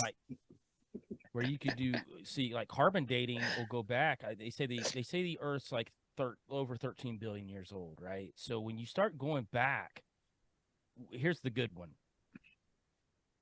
So, and I bring this up a lot when we start talking about like the Earth and like how it is. I'm gonna get to why your Matrix thing makes sense, but I got to build to it. So, if you look at it this way, in Genesis 1:1, it says God created the heavens and the earth. In Genesis 1:2, it says the earth was without form and void. Well, that doesn't make any sense because God, when he creates something, is perfect, right? Well, why is it without form and void? Well, there's the whole thing called gap theory, that there's a huge gap between verse 1 and verse 2, like billions of years, right? So if you look at when he talked to Noah, and Noah came off the ark, and he told Noah that he would never destroy the earth by water again, he just said again. He never said that he hadn't before. So if you look at the earth was without form and void, and God moved over the waters, the deep, he'd already destroyed the earth before. Also, if you think about it, how many times has the earth been destroyed? You don't know. It could be multiple times before that. If we're talking about back in like, if we start getting to like ancient cultures, we're talking like the ancient cultures of Atlantis and all that. I think those are like pre-Adam. I think all of that stuff was way, way before. So if you look at the earth being destroyed, this matrix theory, right? At some point, this ends. This is when we were created in God's image. We were the first ones that were created in God's image. We look like him. We talk like him. This is when Jesus came along. This was a whole different concept that hadn't happened before. This is why you've got that final time to when the earth's reborn for the last time. And this is where we go into that. Because listen, when it happens this last time, it's going to be destroyed by fire. It's not water anymore. The water thing ended with the last deluge. But before that, it had already been destroyed by water. It had already been done that. Matter of fact, there's a verse in Jeremiah. It's wild. It talks about the earth without form and void. And it says if you read the King James Version, it says that the earth was without form and void, and there were birds that left. And it's like, wait a minute. That doesn't make any sense, right? It said there was no man and birds left. Well, if you read it in the Hebrew, birds actually stand for flying creatures in the Hebrew. So it was a whole different things. These were ancient creatures that had flown off. So these could even tie into some of Justin's like jellies that live in the upper atmosphere or mushrooms live in the upper atmosphere, any of these creatures when you start going down that road. But to say that, though, your matrix theory isn't off, though, because when you think about, if you think about 13 billion years, you don't know what's happened in all of that time. We don't know what else that God created out there. We only know what he put us here to do. And I think he put us here to love people, and he put us here to care about people. And at the end of the day, we can get crazy on all the theories and everything else, but ultimately, this is what we're here to do. And that's something that Sean and I preach on the show all the time. Like, Sean and I disagree a lot. We don't fight about it, but we disagree a lot about stuff, but that makes a good show, right? And it makes us give different viewpoints. But Sean says a lot of things that I take on board where I'm like, hey, it makes a lot of sense. Well, I'll even say, like, even like on like besides just the show, like I was thinking about this earlier. I was like, me and Joel have a great friendship and a great like professional, like we can have disagreements and like things where we don't, and we always figure out a way to find an understanding. If we go, I don't understand this, let's come back to it another day. You know what I'm saying? That is great community. I think people forget how communication really works. It's not like, oh, you're wrong, I'm right. Like, that's not how it works. It goes, hey, I don't really understand where you're coming from. You kind of don't want to understand. And then we go, okay, let's think on it for a little bit. Then we come back. Every single time we come back, oh, you know what? You were kind of right on this point. And that's how things work in general. And I think people are not practicing these things. They're just like, no, I'm right. That's why it comes from Joel is looking at himself like, am I being like this? And I'm looking into myself. Am I being like this? That's the proper way. We're actually, and then we come back and we be able to mesh things out because we're like, yeah, I kind of might have been thinking of this, or this is what happened, or this has happened in my life, or you know what I mean? Just different things. And we're never, I would never say we were mad or fight. We just have a couple disagreements in anything in our complete like thing. And there's small disagreements where we're able to communicate. And to me, I just wish more people were able to do that, because even in other relationships I have talking to people, you're just like, man, I wish you would just kind of like, we go to each other's level, like, because we're doing the inner work, because we want to be better people. So we're like, you know what? I know sometimes I could be this way. So let me rework that and then think about it, then come back to it. That's just something that people need to do. And if it doesn't happen, then you get a lot of these disconnects. Be okay with being wrong. Mm-hmm. Like, I'm okay with being wrong. Sean is too. Like, if we're wrong about something, then we're wrong. I mean, he and I there's one thing I'm not going to admit I'm wrong on. I saw Donald Trump say that. I know he said it on the Oprah show, and I'm not admitting it. I got blasted up by Lord Petty on one show he was on. He's like, man, that's a Mandela effect or whatever. I'm not admitting that. I will one day, I will find that full thing and I will pull it up and I will dance it around the world. They ripped it off the internet because they didn't want us to see it when he said that he would run for as a Republican because they were idiots. I'm telling you, it happened. I saw that. The Mandela effect. I saw that. Somebody else saw it. That's what I'm saying. I swear I saw the video. That. I never seen it. That's what I'm saying. This is but what I I'm didn't find the video. I don't remember what interview it was. I can't say for sure that it was Oprah, but I do remember young Donald Trump sitting there in his little couch with his legs crossed, all kicked back, and saying that it was in the same time, the same conversation that he said, well, I don't think that I would ever run for president unless I was needed to. And that's the only part that ever gets clipped. And people's like, oh, Trump's our savior, blah, blah, blah, blah, blah. But he goes on to say that if he did run for president, that he would run on the Republican ticket because they were stupid enough to vote for him. Right. And me, I don't really care either way because I don't like Trump, but I will play devil advocate a little bit. To me, like I was telling Joel, it was funny too. I was getting like texts of the gifts, like of falling on swords. He's falling on sword, falling on the sword. This one. I'm dying on this one, y'all. I'm dying on it. But like to me, it's like, think about it. In the 80s, the Republicans were known as the more wealthier party. Like if you back the Republicans, that was the rich. So what would be a smart decision for him to say something like that in the 80s when that's the people that he's working with? I think that it's like one of those like things where it's like supposed to be a Mandela effect, but it really isn't. That's something that got thrown out there, and it just, we think we believe it.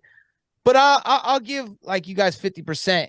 But because I haven't seen it and I can't find it, and you guys are right. Joel too is right. Like you can't find the full. I've been looking for it. Like I've been looking for the full episode, the Oprah one, if that's where it is. And I will say, it does seem weird that they have that episode. Like they have that one clip, but they don't have any other clips of that show. So, or even transcripts or like. So that is very interesting. I will say that. Well, and it also plays into because Sean, and when I said this to Sean, he's like, "Yeah, you're right. I have said this before." Because Sean always talks about all the Masonic imagery that was out with Trump, that was out forever, and then all of a sudden it was just like scrubbed, and you can barely find any of that Masonic imagery anymore with him throwing up the symbols and doing all that. It's tough to find now. So it's like they did a good job of scrubbing, and they do that anytime they're trying to push these idols. They do a great job of scrubbing, and honestly, they wouldn't want that out there at all if he said that, because that would be detrimental to his platform if he said that. And thinking about really he could say that, if he at that time, if he was trying to cater to the Democratic Party, you know what I mean? Because that was just like optics. So for sure, it's something that's on the table, because I do agree with you. Like, obviously, he's one of the idols that they try to build up. So that's why I'm not like against it, because I've also dug myself, and I've been a lot. I mean, I haven't been super on the super dark internet but I've looked a lot of places that most things are found. I found a bunch of almost every other episode of Oprah. I can't find that one. So it is very suspicious. And then when people on Reddit can't pull it up, that kind of throws you off too, because like most people on Reddit and Twitter, 4chan, they can't find it. Yeah, even 4chan. You know what I mean? Yeah, if you can't find it on Reddit, it's But I'll wild. admit I'm wrong about anything else. Anything else, I'll admit I'm wrong. Just not that. Well, look, Sean, I'm ready to jump on board with you at any given time if I disagree. But with Joel, I have to be with him on this one, because I get it. Unless we just had the same dream, which is possible. I'm not going to throw that out Matrix. either. The same Matrix. You guys are that does give me a little bit more. And like I said, what really got me is the digging. Like I said, and that's my immediate, because I gotta always play devil's advocate, but I don't see. I mean, I could see the point. It's logical, right? It's logical that they would take it out of there so he can run that way and become this idol, which is so hilarious. Like, to me, they're like, yeah, he's a blue. How is he the blue collar poster boy? You know what I mean? Like, you're like, that guy.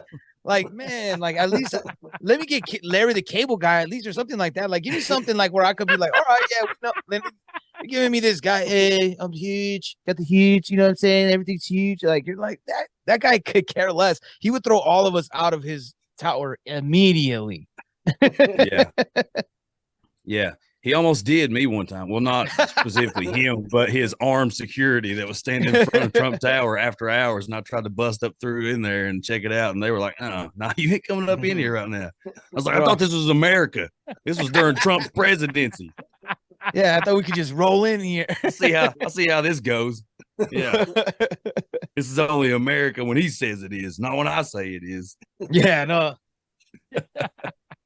But no, man, I mean, y'all are, I mean, you're so on point with the way you're talking about being able to have conversations with each other and disagree, because me and Ryan, especially now, Lance, I grew up with Lance. We used to get in some really intense conversations, but you grow up, you kind of drift apart a little bit. And the only time that we got a group chat, obviously, to talk about show stuff and just life in general. But I work with Ryan every day.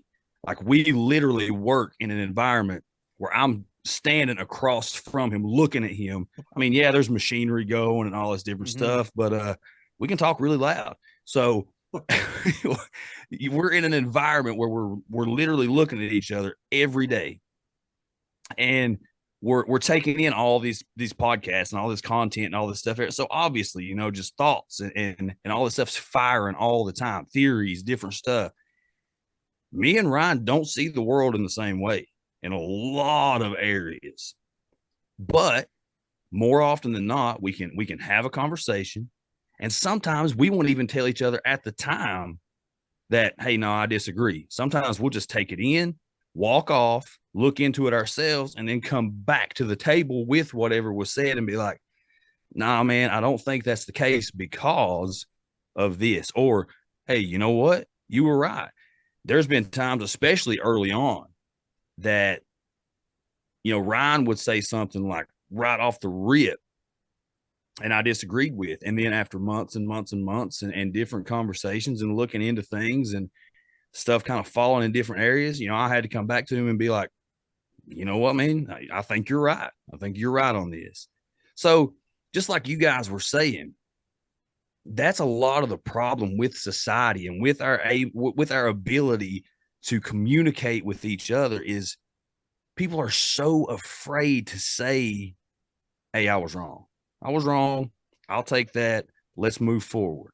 And when you can do that, when you can humble yourself to the position to say, I don't know everything. You know, I have opinions. I stand strong on certain things, but I say on here all the time, the only hill that I will ever die on is my faith in Jesus Christ as my Lord and Savior. Everything else is totally up for grabs. I ain't got a clue. Again, I have theories and I have opinions. Doesn't mean I'm right.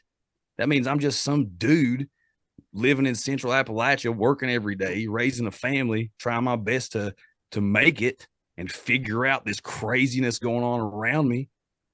And I thought, you know what? It'd be cool to sit down and talk to other people about this and put it out there, because if I'm talking about it, if I'm having these conversations, there's thousands and thousands of people out there having the same conversations every day. So not only do I want to let them know, hey, you're not alone in that, but I want to give them the opportunity to come on here and talk about it. I mean, and, you know, like you were talking really early on, Joel, about bringing on people that don't agree with you. And it all just kind of ties right back together to conversation, because that's what this is. You know, even though I'm really strong in my faith, Lance is really strong in his faith, Ryan's shooting for purgatory at best. We put it out there like openly, publicly, like, listen, if you practice witchcraft, I mean, like really, really practice, like you're in it, we want you on here. I mean, we want to pick your brain. We want to know, like, what this world is like. Not to what poke fun of anything, No. nothing. We want to have a conversation and understand what it actually is to do what they do and what they believe in. So it's not just us. You know, you can watch any video, but you don't know if these people are legit or just on there for views, you know, talking about something they read the back of a freaking book and now they're an expert on it. So that's the kind like of me. That's what I do. Yeah, that's what I do too.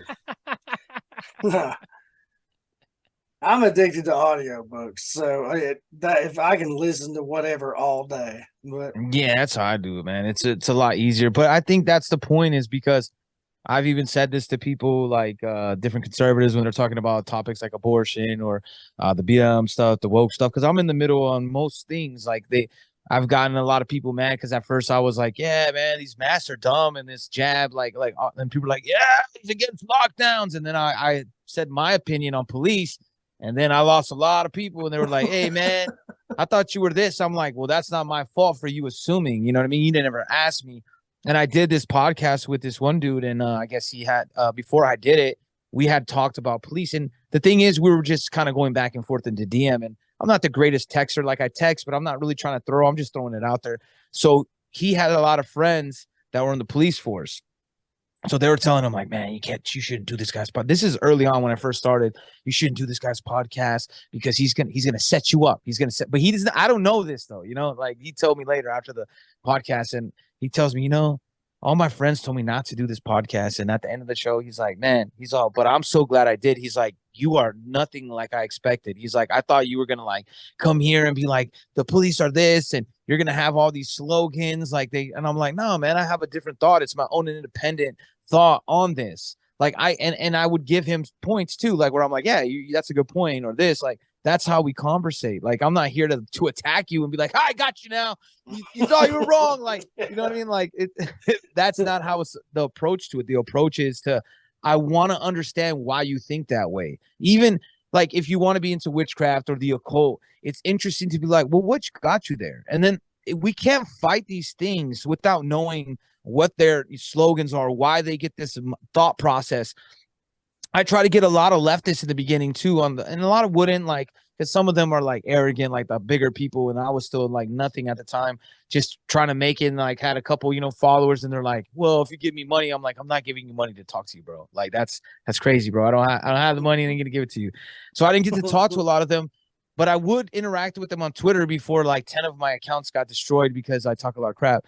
But I would see the same recycled, regurgitated over and over. Like, I couldn't take like all lives don't matter until Black Lives Matter. Like, you're like, but why do you think that? and then it's dead, right? Like, well, what gets you to that matter? Like, well, what is black? What is white? What is these things that we're talking about? Like, why do you want to be represented by this? Why is sexuality what represents you as a person, but everything else you do doesn't? Like, what is really going on?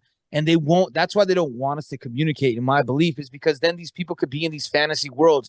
Like, I tell my niece, like, she's 13 now, and like that's the oldest. So the other ones are my other brother's kids are like, they're super small, but I tell her, like, man, you got to go now. Like, you can't be falling to these traps. Like, I talk to her, like, I'm talking to you guys, like, tone down a little bit, depending on, I might be angry. You know what I mean? I might get a little sometimes, but you have to tell all the kids. I try to get them to know, like, hey, this is real, man. Like, you can't fall into these traps of following. You can't follow. This is who loves you. This is who everybody else don't care. You think they're going to care if you're sad? They don't care if you're depressed. They don't care if you got something going on. Your job's not going to care. Your teachers aren't going to care. Nobody's going to care. Your family will care and they'll help you. Besides that, the rest of the world could give a shit. So you have to do what you got to do. I say, if you got to go in your room, cry it out, do what you got to do, get it out of your system, boom, and back to work. That's the only way that we're going to get it. And then go to your goals and things you want to achieve. It doesn't help. But now, me and Joel were talking about this. He was telling me because his son's in high school and that it's like this badge of honor now, right, Joel? Like, oh, I'm depressed. I got ADHD. I'm bipolar. Well, it's yeah, definitely, because you've got it's been ingrained and brainwashed in the kids to think that it's a cool thing to have some sort of disorder. So they run around saying it like, oh, I take these pills or I do that. Or, the other one is definitely like pronouns and, promoting, that, man, look, there's some of these dudes out here saying that they're bisexual and they're not, just to get chicks. Because chicks are into that now. They're taught to be into that. This fluidity, they're taught it's supposed to be okay. And it's crazy. Guys, the Bloodhound Gang taught us that years ago. Oh my God, I forgot about that. But at the end of the day, look, man, I don't care what anybody does. Like, what I do care about is the brainwashing kids. Like, I do care about that part of it, but I don't really care what consenting adults do at all. Like, you want to turn 18 and chop your dick off? I don't care. Like, none of that stuff bothers me. Like, do whatever you want to do. But what I do care about is people doing it to be popular, to do it to get attention. That's what they're taught to do. And you know why? Because they live on TikTok. They see all of these other quote unquote TikTok stars or people that are coming up. They see them doing it. So like, well, this is what I have to do. Also, here's another thing too, man, because I've got 2 older kids. And look, man, I tell them to live their own lives. Like, just because that I have a certain way I think, you got to figure it out. Like, I'm going to give you some advice. I'm going to let you know, like, the roads that I've been down and the mistakes I've made, but I'm not here to live it for you. And one thing I had to do, too, with my kids is most of their life, I wasn't like I am now, like, as far as, with God and how I operated. So when I did start going down that road, and I'm still learning a lot, when I did start going down that road, I couldn't just switch it up on them and be like, you're going to start doing this too. Like, they're older, you know what I mean? They got to figure out life for themselves. But what I can do is try to show them, like, hey, look, this is what happened to me when I went down these roads and made these decisions.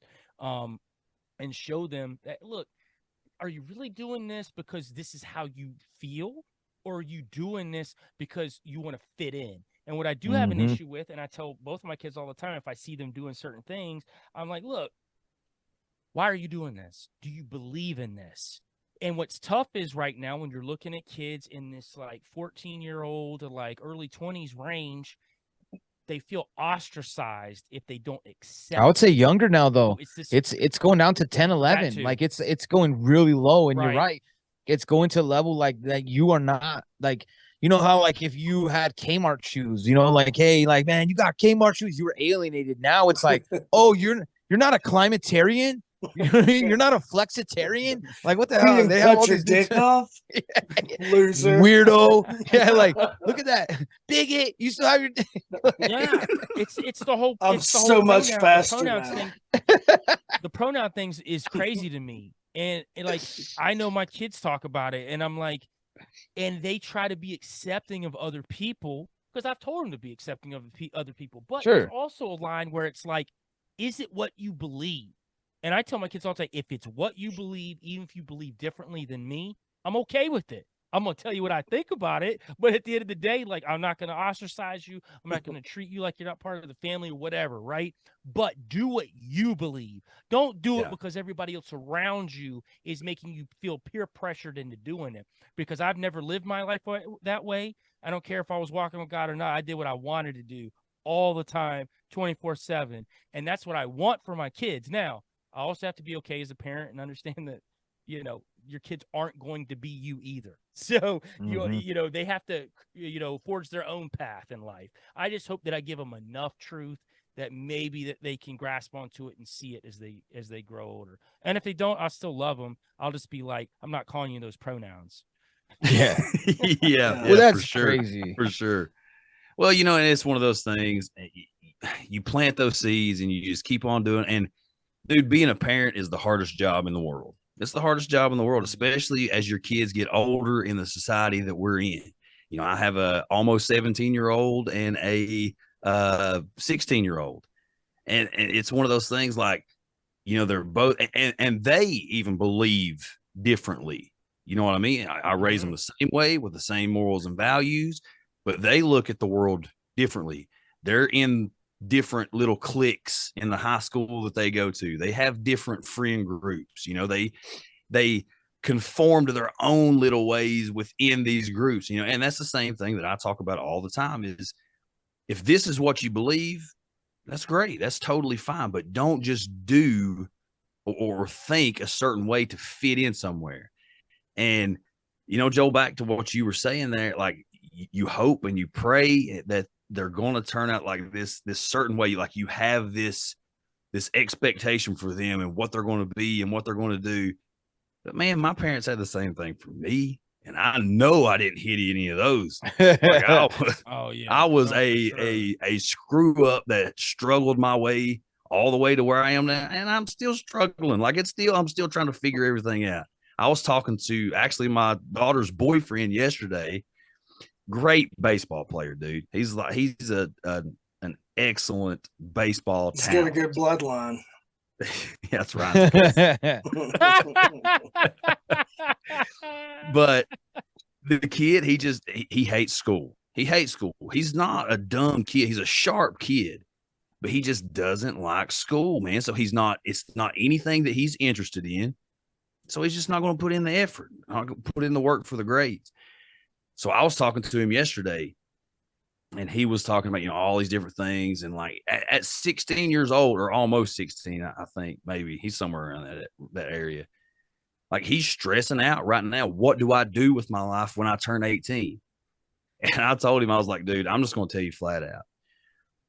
If you decide to go on to college, to go try to play ball, they will help you.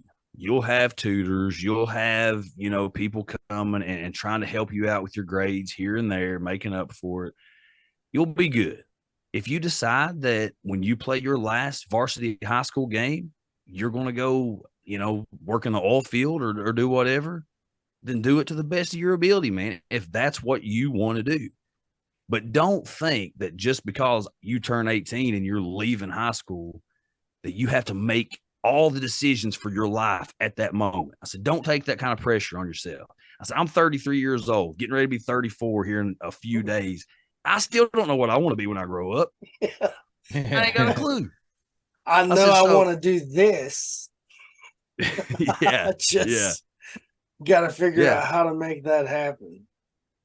But that's the thing, man. I mean, it's just like you were talking earlier about being authentic, just being genuine with the people, the guests, all the stuff going on there. That's the same way we have to be with our kids. Mm-hmm. And that's one thing I didn't know I didn't realize until God saved me, until I started having a relationship with the Lord.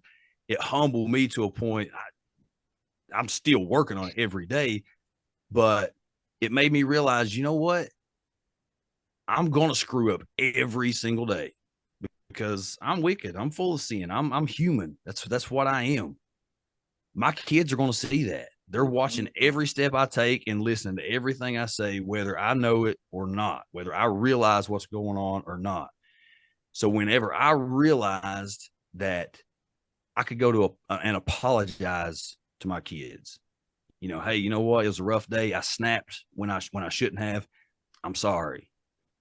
You know, whenever you get and learn the ability to, just like we're talking about right here, not be afraid to tell other adults, your friends, your coworkers, your colleagues, hey, I'm sorry, I was wrong.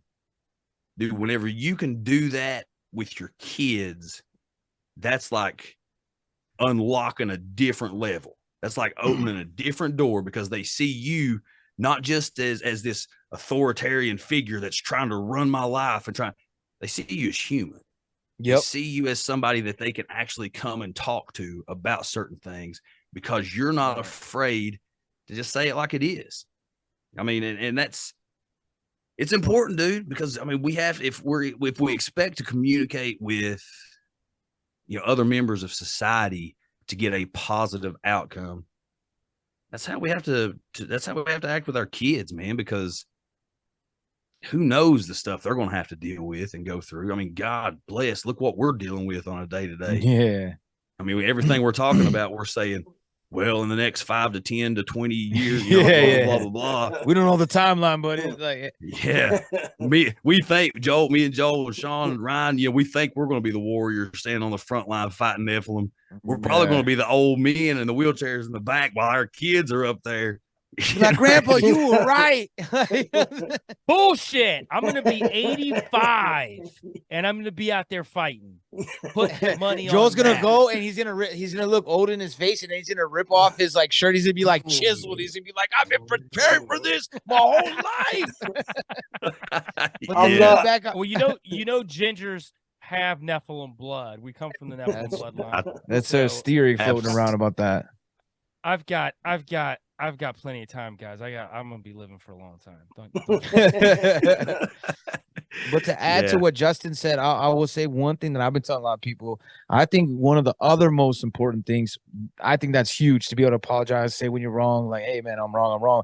Also, unconditional love. Like, I think that's a lot that people get stuck on. It's like, look, man, I'm gonna get mad at you. You're gonna piss me off. I'm gonna say some stuff that, you know, but I'm always gonna love you, always have your back. We'll figure it out. Absolutely. I'm not going anywhere. I think that's why a lot of kids go the wrong way, because they don't really feel like it's conditional. And then once they get to that teenage year and they're like, oh, well, if this is conditional, you're not gonna love me anyways.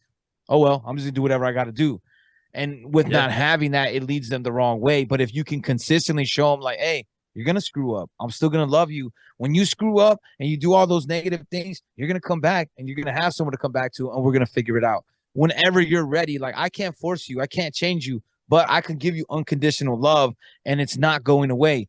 It's up to you to figure out how long it's going to take for you to come back to let me help you.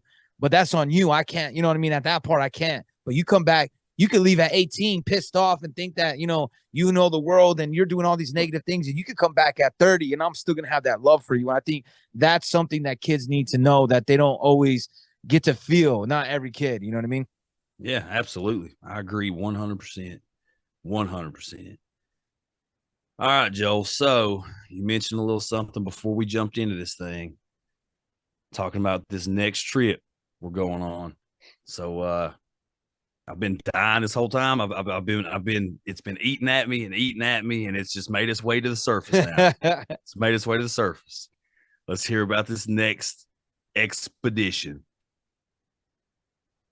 So, our next expedition, and I can't tell everybody the exact dates because we don't want anybody following us out there or tracking us or whatever, but it's coming up very soon. Let's say within a 2-week radius. We will be in the West Coast in Washington State with Wes Germer from Sasquatch Chronicles hunting the spider Bigfoot. And he is going to be a part of it. So it's going to be pretty crazy. We've got several eyewitnesses out in that area that we're going to talk to, too. We're going to go to 8 Canyon as well. We're going to spend a whole week out there hunting the spider Bigfoot in the daytime and at night.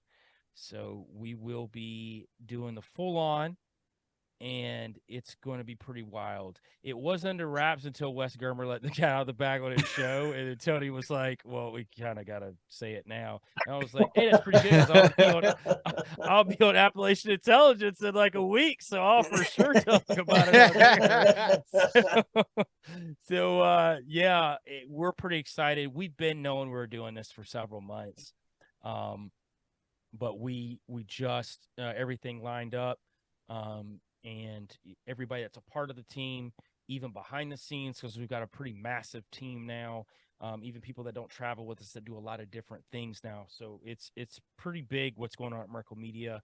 And if people don't know, Sean and myself, Kill the Mockingbirds, is part of Merkle Media as well. So we're Tony's building an empire over there at Merkle Media. We're very fortunate to be a part of it. And in a lot of ways, whether it's music, whether it's the podcast game, or the films that we're putting out now too. Joseph Granda, he was in Hollywood for like 15 years. He runs the entire film department over there now, and he's a huge part of what we do. He went out with us when we went to Skinwalker Ranch, and that film is very close to being finished as well. So now that we have certain financial backings and stuff like that going on, there's a little bit more methodical approaches to these films coming out. So I'll just say that. But yeah, we got a lot of things in the works, but this is a big one. And anybody that's part of this world knows who Wes Germer is. So it's going to be a wild one. And they're all going to be authentic. That's what's dope about them. I mean, I don't go on it, man. I'm like everybody else. I'm just a viewer. You know what I mean? And the thing I love about it is that it's so genuine. It's not cheesy. It's not like the hit. Like I always tell Joel, the thing I hate the most is like that History Channel type of stuff where you're like, you never get any information, but you've watched like 52 commercials. You're like, what? Like, where am I? Like, you're like, I know they're in Utah. That's about it, man. Like, you know what I mean?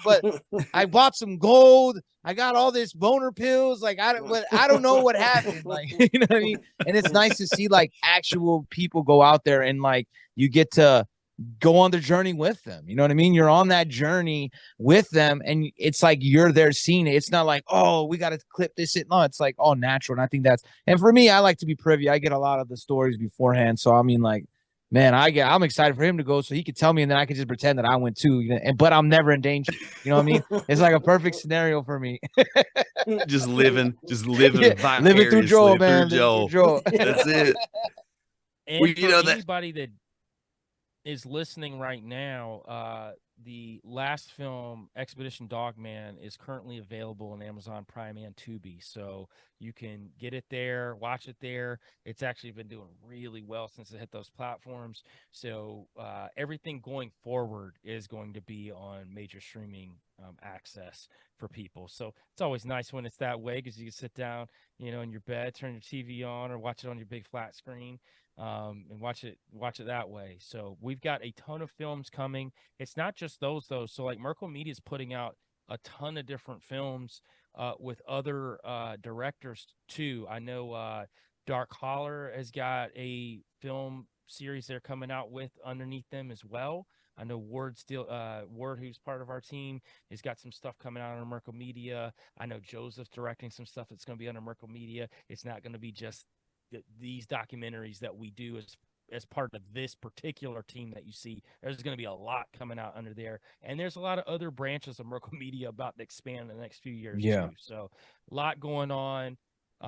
Tony's done a great job of starting it out with the confessionals, and I'm very fortunate to have met him 2.5 years ago, and then he just brought me into his world because he believed in what I was doing. Yeah, man. I'm glad he did too, Joe. Thanks, Ryan. Well, yeah, and that's one thing, you know, as well, everybody listening knows at this point, you know, we went up and hung out with Tony back in, when was that, Ryan? November, December, somewhere around there. It's toward the end of the year, 2022. And you know, Tony's just one of these dudes, like, and that's what I was going to say. Like, you know, I watched Expedition Dogman, and at that point, we had interviewed Ward on here. We had talked to Ward for a couple hours about Dark Holler and all that stuff because, you know, that's right in our backyard. We were digging it. We were loving all that. So we talked to Ward, you know, a couple months later. Joel, we bring you on here after Expedition Dogman, or maybe right before it dropped somewhere. And we were trying to figure that out earlier. I'm not real sure. It was somewhere in that vicinity. I remember hearing Tony talking about Expedition Dogman with all of you guys there talking, and Ward was on there. I was like, oh crap, we're getting ready to interview Ward. So then I just started picking off names, like, this is who I got to talk to.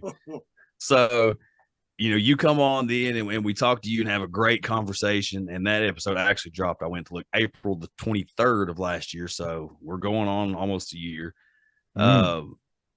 You know, we go down there and spend this time with Tony. We haven't talked to Christian, you know, just going back just to the OG crew of that Expedition Dogman. But hearing everybody talk and interacting with you guys and sitting down and really having like real life conversations with you, just like Sean said, there's nothing fake about what's going on in these films. Like when you watch Expedition Dogman, I promise everybody out there, Joel is Joel. He's up front with his 12 gauge, baby, and he is ready. He is ready for Dogman to pop around the corner at any time. He's going to war. Like he's ready to go. Like, you know, everybody's kind of standing back a little bit like, oh man, did you hear that? Like there may be Joel's already like pacing that direction. He's ready. He's heading that way. And to any enemies or even Nephilim, hey, I will say Joel is always ready. We'll leave it that way. He's always ready, whether it's in his car or if he's in the middle of like the desert, he's ready. yeah. But yeah, man, that's been the cool thing is, you know, seeing what you guys are doing and putting out there publicly, and then getting to know you guys, you know, behind the scenes through interviews and conversations and all this different stuff, and realizing there's nothing fake. Like this is legit a bunch of dudes that have questions about what's going on in the world. And instead of being like most of us and sitting back and saying, I'll try to learn it through in this book or online. No, these guys are going out and they're getting in the middle of it. They're saying, we're going to figure it out, and we're going to figure it out boots on the ground. Like that's how we're going to figure what's going on out here. We're going to talk to the people. We're going to do our investigations ourselves. We're just going to be out in it. And I appreciate that. And one of the things that you were talking about, you know, just talking about Merkle Media, you know, Shadow Appalachia, this docuseries that's coming out under Dark Holler. Man, we've been talking to the boys, you know, Josh and Richie, that are involved in all that. We had them on here a couple months ago and had a big conversation. Ryan actually took mushrooms that night, so like the conversation gets way out in different places. But that was actually the only pastor we've ever had on the show, and Ryan does mushrooms that night. He kept telling me Richie was there, so you guys are all right, man. Yeah, I did it just for him. Yeah. Well, they had dropped the psychedelic episode, an episode on psychedelics, like just a couple weeks before, and Ryan had just scored these shrooms, and I was like, dude, hold off, don't take them until we talk to them, and then you can just tell Richie, hey, look, I know you've been trying to talk Josh into doing this and putting it on Patreon and just seeing the effects, but you just document me tonight. It's just watch me. But no, it was a good time. Those dudes are great. And, you know, they're kind of on the same. Well, first off, talking to them, there's been crazy parallels to the journey that they're on and the journey that we're on. And yeah, you could say, well, you're both right here in Central Appalachia. You know, we're only a couple hours away from each other, us in Southwestern Virginia and them in Southern West Virginia. You know, it's with the weird borders mean absolutely nothing. But like those guys going and rediscovering this lost serpent mound and you know, kind of figuring out the land around them and the things that were going on. You know, it's the same thing that we're doing. It's the same journey that we've been on with this rock and the petroglyph and this John Swift silver mine and all the things that we've been doing there. But the weird that happens in between all of that is where the parallels lie.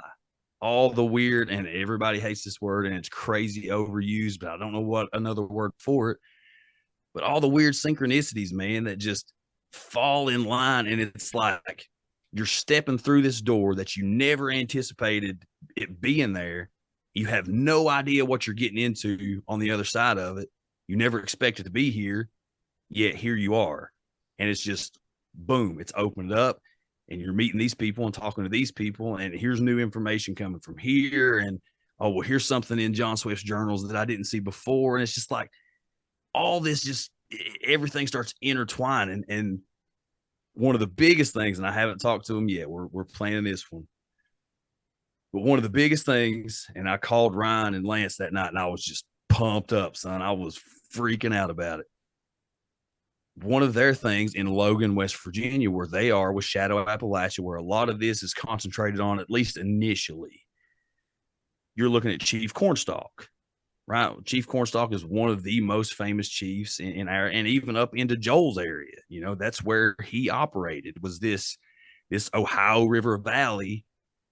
You know, that's where the whole Mothman thing in Point Pleasant, you know, it's said to come from a curse from Chief Cornstalk when the settlers there at the time executed him, you know, wrongly. His daughter, Princess Aracoma, is buried in Logan, West Virginia, under a hotel there that's called Chief Logan. So I start digging, you know, I'm doing more research on our journey, and I come to the realization, I'm like, you know what? We're looking for this dude's lost treasure. We're looking for his lost mine. We're looking for these lost caches that he left all across Appalachia, according to his journals. We're looking for this stuff. But if we're really going to know where this dude was and what he was doing and what he was about, we got to know the man. We really need to look into this dude and see what he was about. So I start digging, and one of the first things that pops up was he was marching with General Braddock, and they got swamped by the Shawnee. I mean, absolutely obliterated. Well, John Swift, being the smart dude that he was, said, nope, I surrender. I'll just give you guys information. I'll live with you for a while. You can give me information. We'll coexist. I'm good. I'll be Shawnee for however long as you want me to be. Well, he takes on a wife. This wife happens to have the name of Elizabeth Cornstalk. So the guy that we're following his treasure, John Swift, marries Chief Cornstalk's daughter, and it all just comes around full circle. That's nuts stuff, dude. It's nuts. Yeah, that's nuts. It's crazy how that happens sometimes, though. Yeah, man. But I mean, that's just the thing. Like, this stuff is out there for everybody. You look in your own backyard, there's weird stuff there. I promise. Something has happened, whether it be just a couple crazies with some cryptid stories, or a secret society in a old pool hall right down the street. There's stuff going on, man. Every town, in every county, in every state in the U.S., there's craziness going on. And then the farther you look back, the crazier it all gets, because it all originates somewhere. And we know where it all the weird came from. The Nephilim. That's what Nephilim portal babies. Yes. Yes. I am immediately on that. But no, man, sorry I went on that little tangent. I was just hearing other people talk about the cool stuff that they're getting into just pumps me up even more about where we are. Like, and it's just so cool to be able to sit here and say, because we have the capacity to look at the world around us, because we want to know what's going on, this is the stuff that we're seeing. And it's better than any drug in the world. Sorry, Ryan. I know that you might disagree. I know I'll disagree. But it's better than any drug in the world, man. So when you find these little personal mysteries and you just throw yourself right in the middle of them, you say, you know what? I'm either going to figure it out. Like, here's the thing. Me and Ryan and Lance are on this journey where at the end of it, we're either filthy, flipping rich, and battling the government every single day in court, trying to keep as much of this silver as possible, or we have this awesome philanthropic journey that we can tell till the end of time. And then someone could tell it. Someone else could tell it. Absolutely. Yeah. Absolutely. So, I mean, that's the thing, man. Like, it's just so cool. Joel and Tony and Ward and Chris, and, you know, that whole Merkle media crew, man, that this whole expedition team, like, what they're doing is so cool.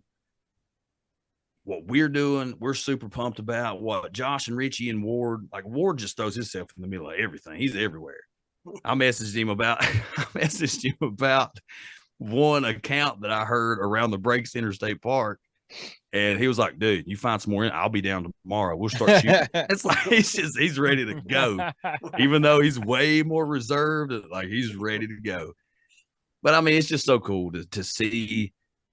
You know, we say on here all the time that we're just trying to build the tribe, and you know that's what it's about, man. It's about lifting each other up and being excited for each other, you know, to be able to see, like, just like we were talking earlier, I'm pretty sure when Joel came on our show almost a year ago, I don't think that he had joined you on Kill the Mockingbirds yet. You know, he since that time, he's dropped another album. He's dropped like 476 singles with Van Tesla. Like, I guess that they're not called EPs. What are they called now? Not singles, probably. EPs. Yeah, not still singles. Yeah, I've got. Okay. EPs, yeah, I didn't want to sound totally retarded. No, you weren't. You were Canceled again. I'm saying retarded, Ryan. I'm saying it. You can't. You're not taking. We that get away it. from me. We get it. But no, it's just so cool to see everybody growing, man. Like, it's cool to see this tribe that we definitely didn't start building. We just kind of jumped into and have steady been just trying to grow and add 2 cents. But man, it's a blast to see everybody just coming together, having the conversations, and then going and doing their own things, and just, man, it's just cool to see everybody crushing. And I know I'm kind of on a little soapbox right now, and I'll shut up. Let's sing his ass down.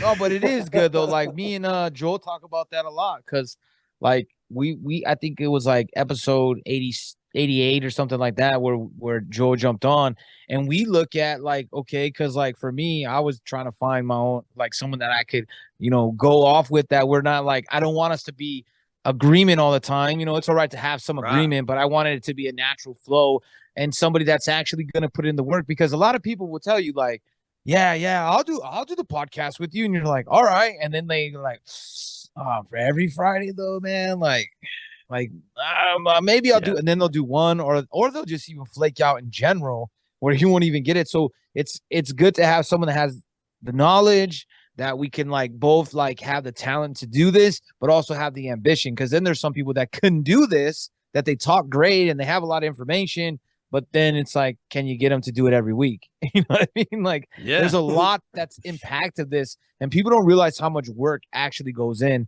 And that's why, like, me and Joel, like, we set a bunch of goals. We met those goals, and we just keep looking as we're on another phase and trying to, like, because I didn't come into this saying, like, man, I'm going to start podcasting and I'm going to do XX. I just started doing it. As I was doing it, I was like, well, man, this other guy's getting paid and he sucks. So why can't I get paid for this? You know what I mean? Like, that's kind of seems like that'd be kind of fair. And then I started thinking about it, like I say a lot on our show now, is I'm like, how do you expect people to go against the legacy media if they don't have the money to go up against the legacy media? We need some kind of funding, and either it's going to be somebody helping us fund, or we're going to go out and go get corporate money, like, but with still being us. Like, we're not going to allow anything to change. If someone says, hey, we're not putting an ad because you talk a certain way, well, then that ad's not going to go on. But if we could take advantage of it right now and they're not paying attention, we're going to do that. Yeah, for sure. Yeah, man. Well, no, I agree 100% with all that, Sean. Joel, I'm pumped about this this hookup with Wes Germer up in the Mountain State. Gosh, this is going to be. I'm Hey, still you excited for give us- Skinwalker. Give I us know. the when we're done Hey, we recording. saw Give some us the wild dates stuff y'all there, leave. man. You'll never know we're there. Hey, and just so you know, the Skinwalker trip, we got stuff on camera for the film. So Yes. Yes. I can't wait. I cannot wait. a lot of stuff that Joseph, who's the runs the film department, he got out there and he left after that trip. He's full on believer now. He's like, man, I've seen things I can't explain. He's like, I came in here like a skeptic. I'm not anymore. Holy like, shit! now he's just deep down the rabbit hole, and I'm like, yeah. I was like, once you see it, once you see things that you can't explain, man, then you just get that high. Now you want to go out and do it all the time. So Yeah. we're excited, man. We think it's going to be a really good trip. It's going to be another good film that we're going to be adding on. We've got, like I said, we've got a lot of things that are back in Merkle Media right now that we're really going to be able to put it out in a very interesting way that's going to reach a lot of people. So we're pretty excited about it. Sean and I got a lot coming too, podcast wise, what we've been creating, especially after linking with Tony and going under Merkle Media. We got a lot going on there music wise. Sean and I have got a ton of music coming out this year too. So that's never going to stop. We're just going to keep growing that. And we're ready to go, man. We've like he said, we met all the goals that we set, and we just set a bunch more. So That's the way to do it. That's awesome. Well, fellas, I guess we'll bring this thing down to an end here. We'll wrap it up to a close. But before we jump off here, you guys push your show, push your music, push everything that you got coming. Let the Heel folk know where they can find you.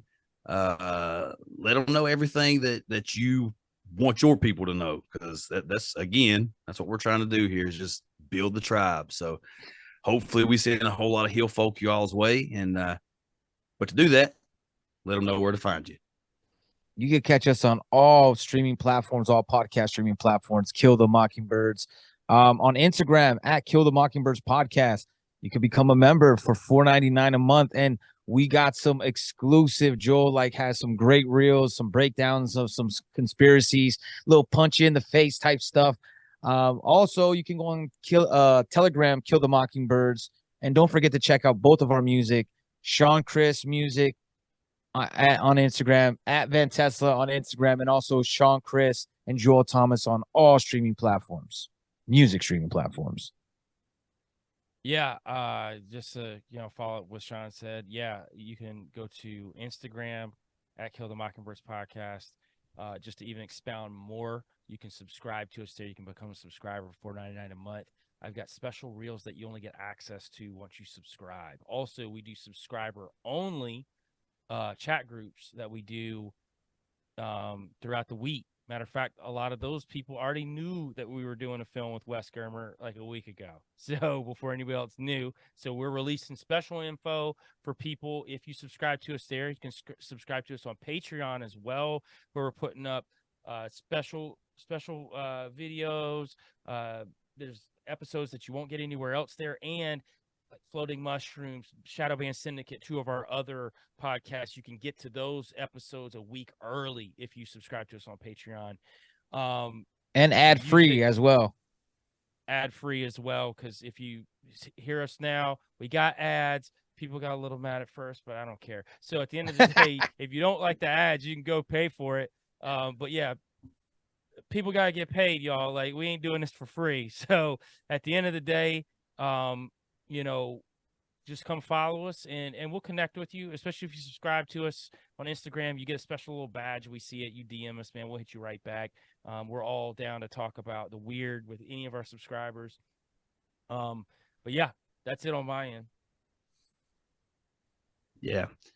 Heel folk, definitely go check out these dudes and everything that they're doing, all their work. Me personally, I'm a huge fan of both of these guys. I'm a huge fan of them together collectively. They're good at what they do. They're genuine, and I mean their music's great. And I'm not even really a hip hop guy, and it's mostly what they do. I can't say all because sometimes they surprise me. but I'm not even a huge hip hop kind of dude, and I love what they put out. I mean, I really do. So go make sure you go check out all their stuff. Go leave them as soon as you hear this. Go leave them a 5-star rating and review wherever you whatever podcatcher you listen to. If you can leave a 5-star rating review, do that there, please, before you ever hit play. Because just like they're talking all this extra stuff they're doing, they're putting a whole lot of stuff out there for free that they're doing the research on. They're spending the time away from their family and their lives to sit down and put out this information for y'all to intake and do with what you will. So the least that you can do is do them a solid, go give them a 5-star rating and review, then go hit play. And if you don't like it when you hear it, just bow out and act like it never happened. It's totally fine. It's cool. It's no big deal. But I bet you'll like it. I would almost guarantee you'll like it. But no, Joel, Sean, again, we appreciate you boys so much for coming on here, hanging out with us, chopping it up. I feel like this was a really awesome conversation. It's just a good time. It's a good time. We'll have to plan on doing this again pretty soon. Definitely. Making sure Lance is here. Making sure Lance comes on so he can talk some Enoch and Nephilim Portal Babies. Yeah. But Heelfolk, I'll get his butt cheeks tight with yeah. carbon dating. Yeah, that's it. That's Evil it. Enoch. Justin, before we go, we gotta give thanks to the new Patreon members and, well, just all the Patreon members. So we got Katie Lekomsky, Maynard W., Keith Bryant, Mark C., Kenneth Bailey, Mr. Beard, The Amazing Rando, Troy, Fido, Outlaw 441, Dick Meadows, Devin, Brett Elder, Ty Becca, and E. Marshall Smith. Thank you guys again for subscribing to the Patreon. We Looking appreciate forward y'all. to the next group chat in there again. Yeah. We appreciate y'all a ton. You don't have any idea how much we appreciate you, because what you're doing is helping support us in what we do, and being able to keep putting these shows out on a weekly basis, to keep doing the extra content, to keep just this terrible tech stuff that we have to keep going, all this circa 1984 equipment that I'm using. Hopefully, you keep it up and I can buy some new stuff. So thank you for that. Yeah. But no, remember, you can go check us out if you are interested in becoming kinfolk, that graduation from Heelfolk to kinfolk. You can go check us out over on Patreon at patreon.com/Appalachian_intelligence. Please do the same for us with the 5-star ratings and reviews wherever you listen to podcasts. Jump on there, give us one. We'll be sure to shout you out at some point when we get to it. Subscribe to our YouTube. You can check us out on all of our socials. They're all listed in the show notes: Facebook, Twitter, Instagram. But more importantly than anything, share the show. Just remember to share the show. Share it however you're most comfortable sharing it. Even if you're not really comfortable with sharing it the way that you want to. If you want to put up a big AI billboard wherever you live, do it. I mean, we ain't stopping you. We're not stopping you. But just make sure you take pictures and send it to us, because that would be sweet. But no, we appreciate you boys. Ryan, love you, buddy. Love you, buddy. This is fun every time. Heelfolk, we love you. We appreciate all your support. We appreciate you tuning in again. Joel, Sean, keep crushing, boys. Keep crushing. Appreciate it. And Heelfolk, until next time, we'll see y'all later.